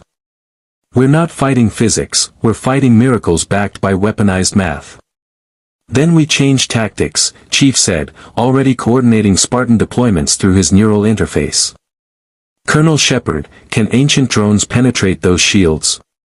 "Unknown," Sheppard admitted. "We've never tested drones against Ori warships. But drones are designed to adapt, think, and exploit weaknesses. If anything can find gaps in those shields, then launch everything," Chief ordered. "Saturate their defenses, force them to allocate shield strength across multiple vectors. Create openings for follow-up strikes." The gate room's drone bays erupted, hundreds of silver missiles spiraling away from Atlantis in coordinated swarms that demonstrated 10-million-year-old tactical programming. They approached the Ori warship from every angle, adaptive targeting subroutines searching for shield vulnerabilities with relentless mechanical determination. The Ori warship's defensive systems engaged, point defense beams that tracked and destroyed individual drones with precision that suggested ascended guidance. Dozens of drones vanished in bursts of light, but hundreds more kept coming, probing, testing, learning. 3 drones found a gap where shield harmonics created a microsecond window. They punched through, impacting the white hull with explosions that actually damaged the Ori vessel. Small damage, superficial, but damage nonetheless. "They're not invulnerable," Palmer said with fierce satisfaction. "The shields have weaknesses. We just need to find them consistently." The prior's face reappeared on the holographic display, but his certainty had fractured into fury. "You dare wound a ship blessed by the Ori? Your defiance compounds your heresy. The Ori are infinite, eternal, and you are nothing but. We're humans who've survived impossible odds through stubbornness and firepower," Ronan interrupted, particle magnum in hand even though it was useless at this range. "Your gods want worship. They can get in line behind every other species that's tried to kill us and failed." The Ori warship's bombardment intensified, multiple energy beams hammering Atlantis's shield while secondary weapons tracked and destroyed incoming drones. The city shuddered, ZPM power dropping rapidly as ancient technology fought to maintain defensive integrity against weapons it was never designed to counter. "Shield at 43%, McKay reported. "We need to do something dramatic in the next 3 minutes or we're going to lose shield integrity entirely." Master Chief was already moving, sprinting toward the Puddle Jumper Bay with a plan forming that was tactically insane but operationally feasible. "Spartan fire teams, combat deployment. We're boarding that warship. You want to board a 4-kilometer vessel crewed by religious fanatics with ascended powers backing them?" Sheppard demanded, even as he fell into step beside Chief. "That's suicide." "It's asymmetric warfare," Chief corrected. "They're focused on ship-to-ship combat. They're not expecting boarding actions from opponents they view as technologically inferior. We get inside, disable critical systems from within, create tactical chaos. It's what Spartans do." Palmer was already coordinating with fire teams, her voice carrying across Spartan channels. "All teams, combat loadout. Expect hostile environment, superhuman opposition, and zero room for error. We're teaching gods what Spartans learned fighting Covenant prophets, divinity doesn't stop bullets if you aim well enough." 6 Puddle Jumpers launched from Atlantis, cloaking systems engaging as they accelerated toward the Ori warship. Each jumper carried a Spartan fire team, Atlantis personnel who knew ancient technology, and enough explosive ordnance to make the ship's crew reconsider their divine mandate. The jumpers approached through the chaos of ongoing combat, invisible to Ori sensors that were designed to track energy signatures and mass but not ancient cloaking fields that bent spacetime around objects. They found docking ports, breaching points, sections where the white hull was designed for internal access. Master Chief's jumper latched onto an access port, cutting through with plasma torches that made short work of material designed for aesthetics rather than security. The Spartan teams poured into the Ori warship's corridors, white hallways that gleamed with religious iconography and hummed with power that felt wrong to human senses. Hostile contacts, Chief reported, motion tracker painting figures approaching from multiple directions. Engaging. The Ori's crew weren't warriors in the traditional sense, they were converted believers, humans from the Origin galaxy who'd accepted Origin and received enhanced capabilities as reward. They fought with energy weapons that crackled with ascended power, with hand-to-hand combat skills enhanced beyond natural limits, with absolute certainty that their cause was righteous. They died anyway. UNSC training met religious fervor, and training won through superior tactics and refusal to hesitate. Spartan marksmanship put rounds through center mass with precision that made enhanced reflexes irrelevant. Mjolnir shields absorbed energy weapon strikes while servo motors delivered counterattacks that shattered bones even through enhanced durability. Master Chief moved through the corridors like mechanized death, MA-5D rifle tracking targets with mathematical precision while his enhanced reflexes processed combat geometry in microseconds. Beside him, Ronan fought with savage joy, particle magnum blowing holes through Ori crew members who'd never faced opponents this determined. Engineering section located, McKay transmitted from his position 3 decks down, scanning ancient derived systems with his tablet. Their power distribution network is centralized, typical ancient architecture adapted for Ori purposes. If we overload the primary conduits, we can cascade failures through their entire power grid. Do it, Chief ordered. All teams, converge on engineering. We disable this ship's offensive capabilities, then we evacuate before they adapt. The Ori warship's crew was adapting already. Security teams with enhanced capabilities and better coordination were converging on the Spartan positions, led by lower-level priors whose staffs crackled with power that suggested ascended enhancement. One prior raised his staff, energy gathering for an attack that would incinerate everyone in the corridor. Spartan 4 Sarah Palmer shot him 3 times before he could complete the gesture. Ascended powers require concentration. Bullets require trigger pulls. Advantage, bullets. They reached engineering, a vast chamber where crystalline matrices channeled power drawn directly from subspace through mechanisms that made even McKay struggle with the physics. The power flowing through those conduits could have supplied Earth's entire electrical grid for decades, all dedicated to maintaining shields and weapons for a vessel whose purpose was conversion through overwhelming force. Setting charges, Chief reported, placing explosive packs at critical junction points identified by McKay's scans. 30 seconds to detonation. All teams, exfiltration routes Alpha through Delta. Move. The Spartans withdrew through corridors now filled with alarms and desperate crew members, fighting retreating actions that demonstrated why boarding Spartan-occupied vessels was tactically inadvisable. The Puddle Jumpers still cloaked at the access points, waiting with hatches open and engines hot. The charges detonated simultaneously, shaped explosions that severed power conduits at precisely calculated points. The cascade effect was immediate, shield generators lost primary power, weapon systems went offline, and the Ori warship's elegant white corridors suddenly filled with darkness and emergency lighting. On Atlantis, sensors detected the shield collapse. Sheppard's voice carried fierce triumph, their shields are down. Infinity, now's your chance. Captain Lasky didn't hesitate. All batteries, concentrated fire. Target their primary weapon systems. Disable that ship before they can restore shields. Infinity's weapon systems unleashed coordinated devastation. MAC rounds punched through hull sections now unprotected by shields, Archer missiles found weapon ports and detonated deep inside the ship's systems, and point defense guns stitched the white hull with patterns of destruction that would have made the vessel's designers weep. The Ori warship listed, catastrophic damage overwhelming its regeneration systems. But it wasn't destroyed, couldn't be destroyed completely without risking ascended intervention. The prior's voice crackled across all frequencies, fury and disbelief replacing religious certainty. This is not possible.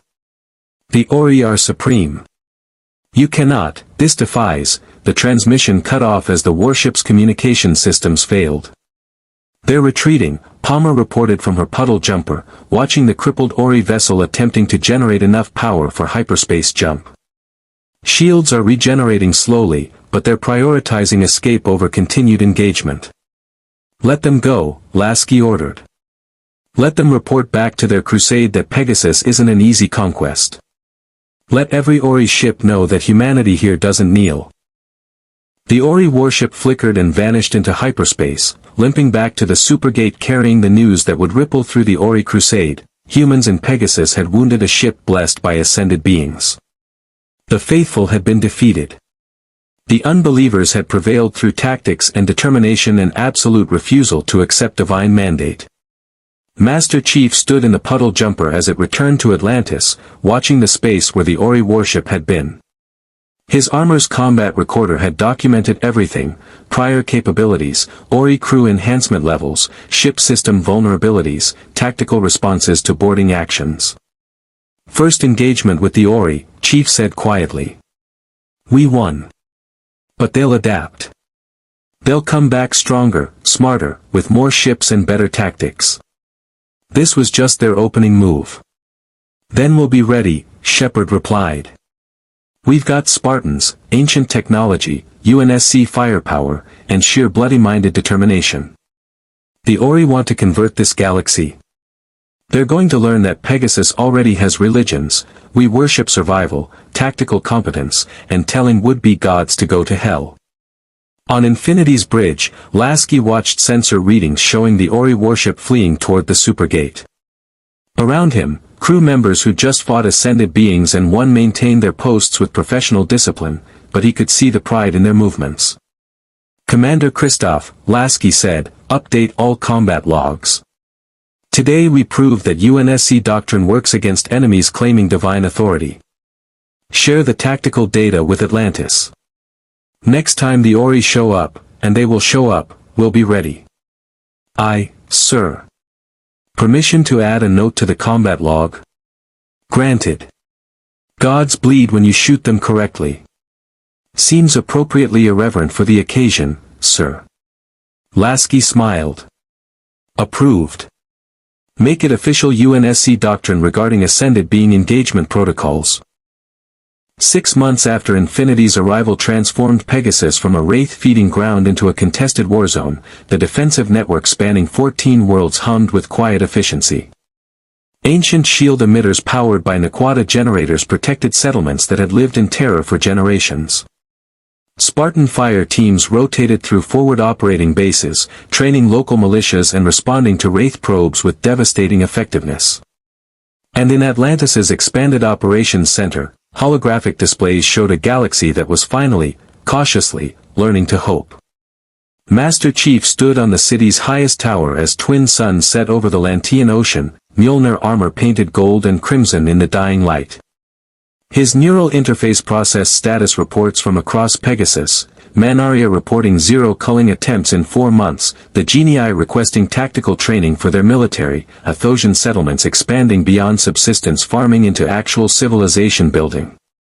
Small victories, but victories nonetheless. "Enjoying the view?" Sheppard approached with 2 beers, offering one before remembering Chief's helmet situation. "Right, armor. My bad." Chief's helmet retracted with a pneumatic hiss, revealing features that carried the weight of 30 years fighting impossible wars. He accepted the beer with the slight awkwardness of someone who didn't drink often but understood the gesture's significance. "Watching the sun set on a world that's not under immediate threat of extinction. It's different from what I'm used to." "Gets addictive," Sheppard agreed, leaning against the railing. 5 years ago, I was flying helicopters in Afghanistan, bored out of my mind. Now I'm defending an ancient city in another galaxy, working alongside supersoldiers from a parallel reality, and somehow this feels more normal than anything I did back on Earth. Below them, the city thrummed with coordinated activity. Dr. McKay and Commander Christoph had achieved what both called their masterpiece, a hybrid reactor system that integrated Naquata enhancement with UNSC fusion technology, producing power outputs that exceeded either system's individual capabilities. The result powered not just Atlantis but the entire defensive network, proof that two versions of humanity could create something neither could achieve alone. In the training bay, Spartan versus ran combat drills with Atlantis Marines, the super soldiers demonstrating techniques while the Marines adapted them to non-enhanced capabilities. Ronan Dex moved among them, offering brutal commentary and occasionally demonstrating why 7 years as a Wraith runner had made him nearly as dangerous as a Spartan in close quarters. Taylor coordinated with settlement leaders across the Gate network, her diplomatic skills backed by the reality that Atlantis could now respond to threats with force sufficient to make even Wraith queens reconsider culling operations. The Pegasus human population was growing for the first time in recorded history, births outnumbering culling deaths by margins that statistical analysis suggested were impossible. The Wraith are adapting, Chief observed, watching sensor data through his HUD. 3 hive alliances have formed in the past month. They're consolidating strength, sharing intelligence, coordinating strategies. They know we're changing the tactical equation, and they're responding. Let them, Sheppard said with the confidence of someone who'd faced worse odds. Every day they spend planning is another day settlements grow stronger, another day we integrate technology and train defenders. Time is on our side for once. The Wraith have been apex predators for 10,000 years, learning to face organized resistance is going to take them longer than it takes us to fortify. A communication channel opened, Captain Lasky's voice carrying from Infinity's orbit where the massive warship maintained overwatch position. Atlantis, Infinity. Long-range sensors are detecting unusual activity near the supergate. Multiple hyperspace signatures, coordination patterns suggesting fleet-level organization. Recommend Condition 2 alert status. Chief's helmet snapped back into place, combat protocols engaging automatically. The Ori. They're coming back. Or the Wraith finally gathered enough hives for a serious assault, Sheppard countered, already moving toward the control room. Either way, we're about to get interesting again. The operations center filled rapidly, personnel moving to stations with practiced efficiency born from 6 months of coordinated defense operations.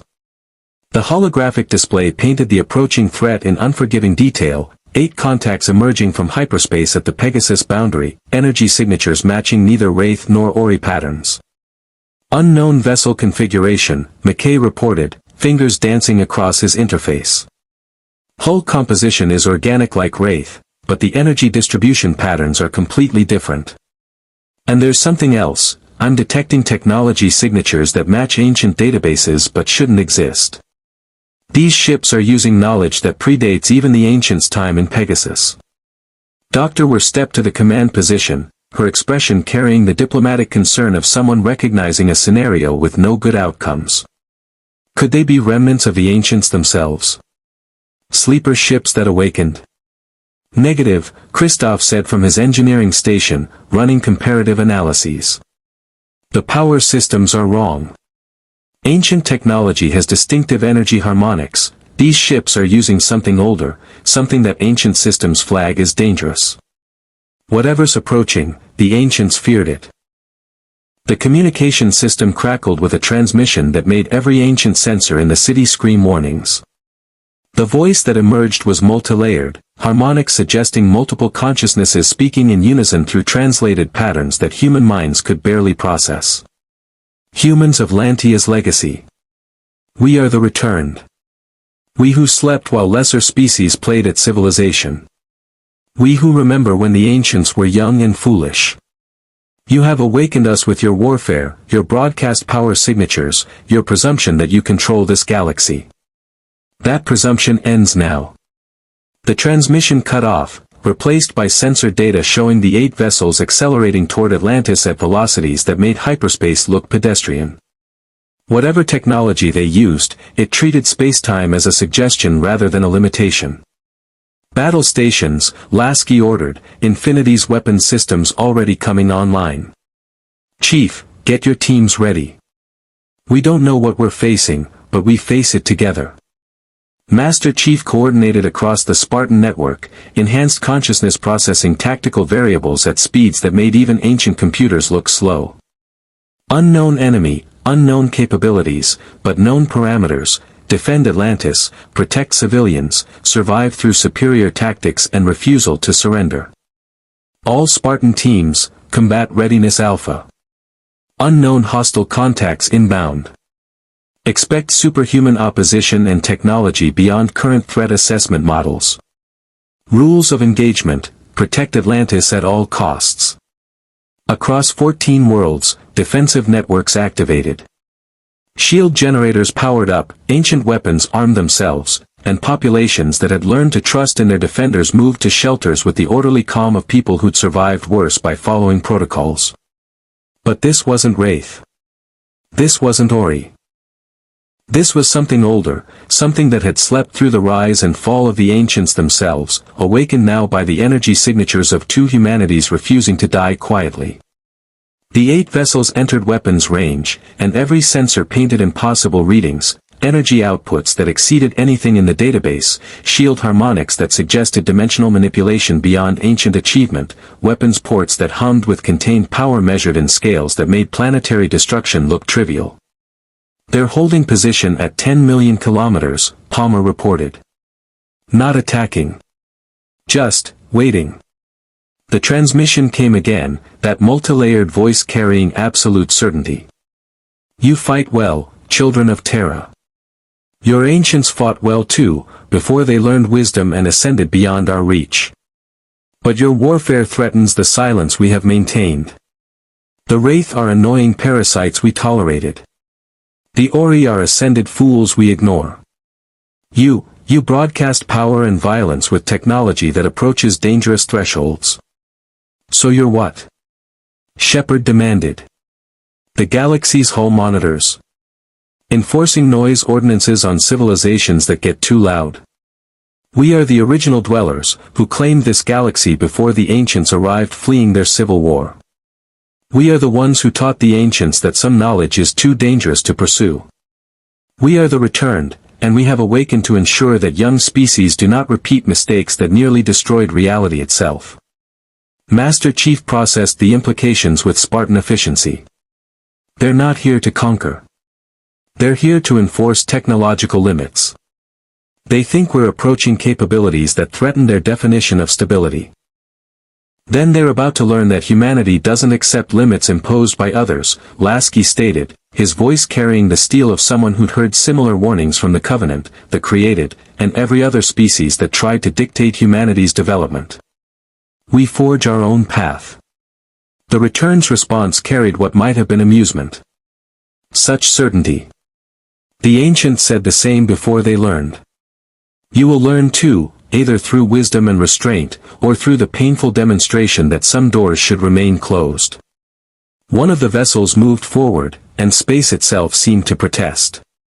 The ship didn't accelerate, it simply existed at a new location, dimensional manipulation making conventional physics irrelevant.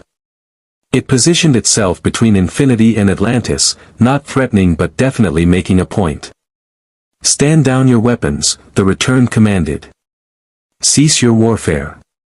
Return to your respective realities and leave Pegasus to recover from your interference. This is your single warning before we enforce compliance. And if we refuse? Doctor, we're asked, diplomatic training warring with the reality that negotiation might be impossible with beings who viewed humanity as children playing with matches near gasoline. Then we demonstrate why the ancients ascended rather than continue competing with us for galaxy dominance. You have witnessed Ori power and found it beatable. You have fought Wraith and won. You have defended against threats you understand. We are not threats you understand. We are the reason the ancients built defensive measures even after ascending.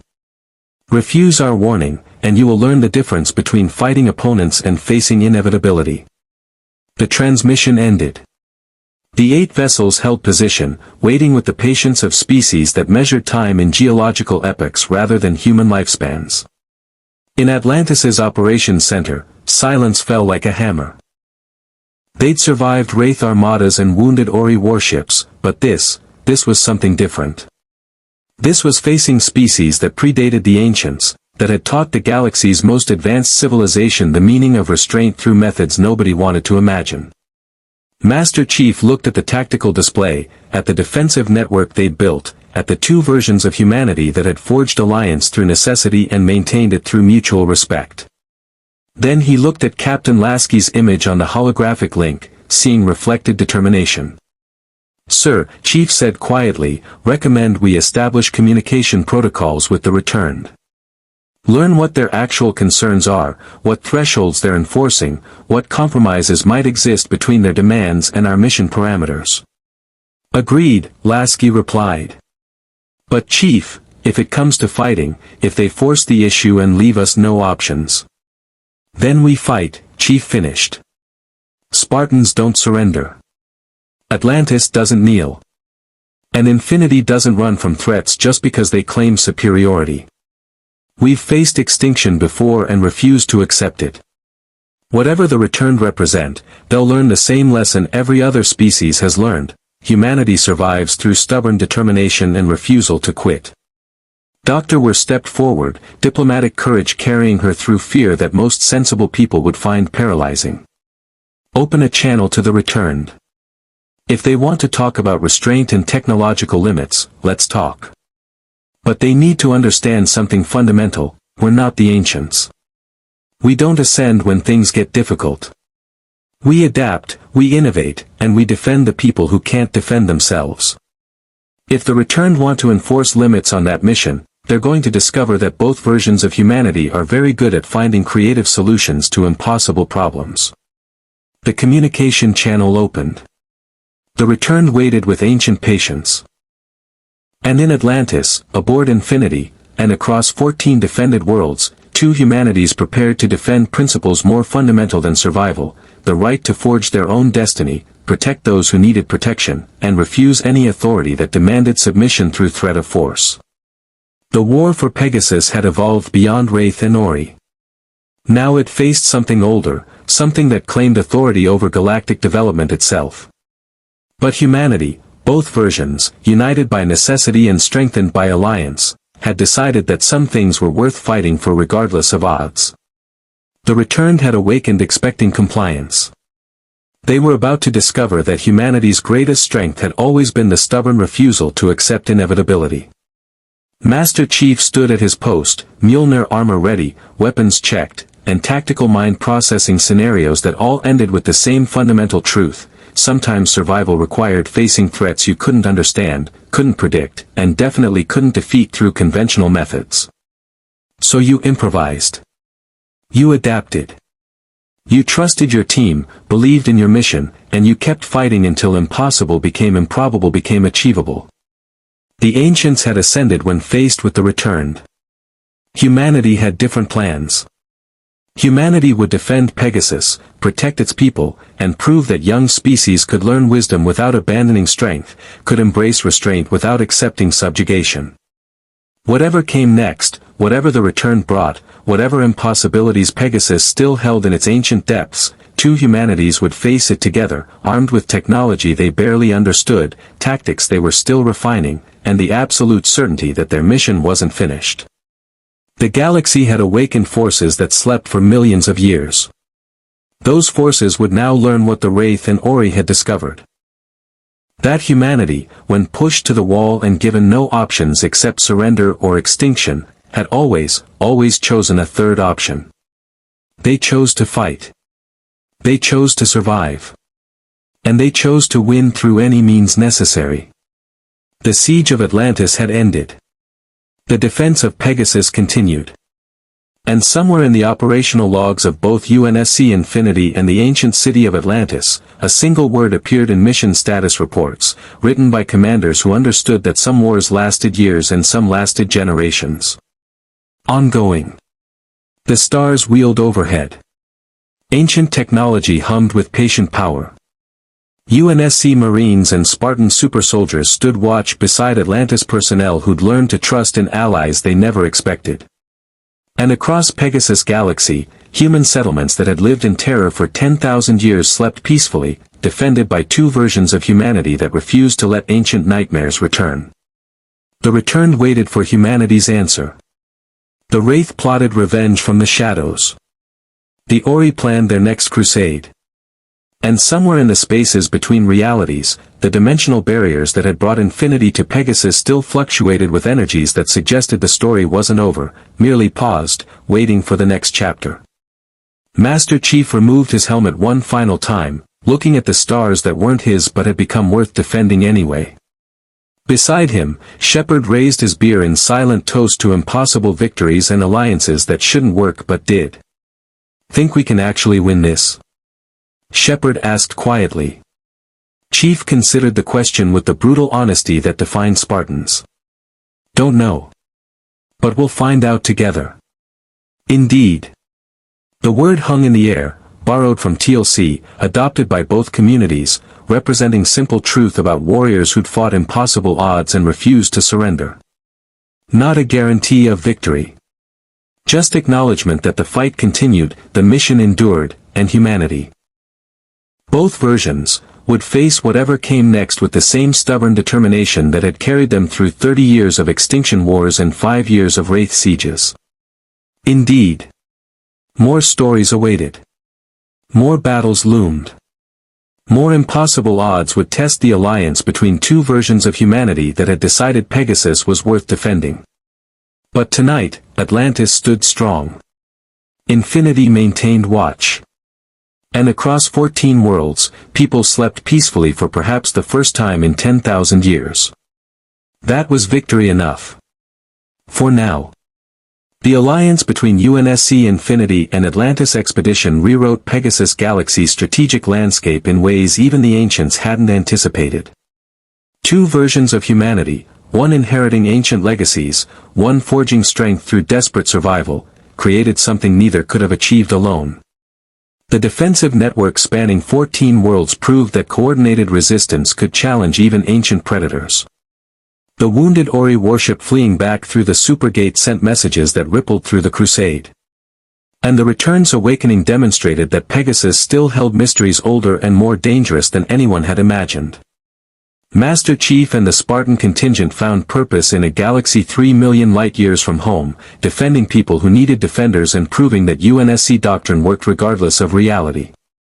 Colonel Sheppard and the Atlantis teams gained firepower and tactical expertise that transformed defensive survival into strategic offense. Together, they forged an alliance built on mutual respect, shared sacrifice, and the fundamental understanding that some missions transcend origin universe, protecting the innocent, refusing tyranny, and maintaining the principle that sentient species forge their own destinies. The Wraith learned caution. The Ori learned resistance. The Returned learned that humanity, both versions, approached technological limits not with restraint but with creative solutions that changed the parameters of the problem. And across Pegasus, human settlements experiencing their first generation without cullings began building civilizations rather than just surviving until the next harvest. Captain Lasky's decision to delay slipspace repairs wasn't abandonment of home, it was recognition that Infinity's mission in Pegasus wasn't finished. Spartans didn't quit while civilians needed protection. UNSC personnel didn't abandon allies in contested theaters. And sometimes, the mission you didn't choose became the mission that mattered most. The war for Pegasus continues. The Return demand answers about humanity's intentions. The Wraith plot revenge from reorganized territories. The Ori prepare their next crusade. And somewhere in the dimensional barriers between realities, energies fluctuate that suggest Infinity's arrival was catalyst for changes nobody fully understands.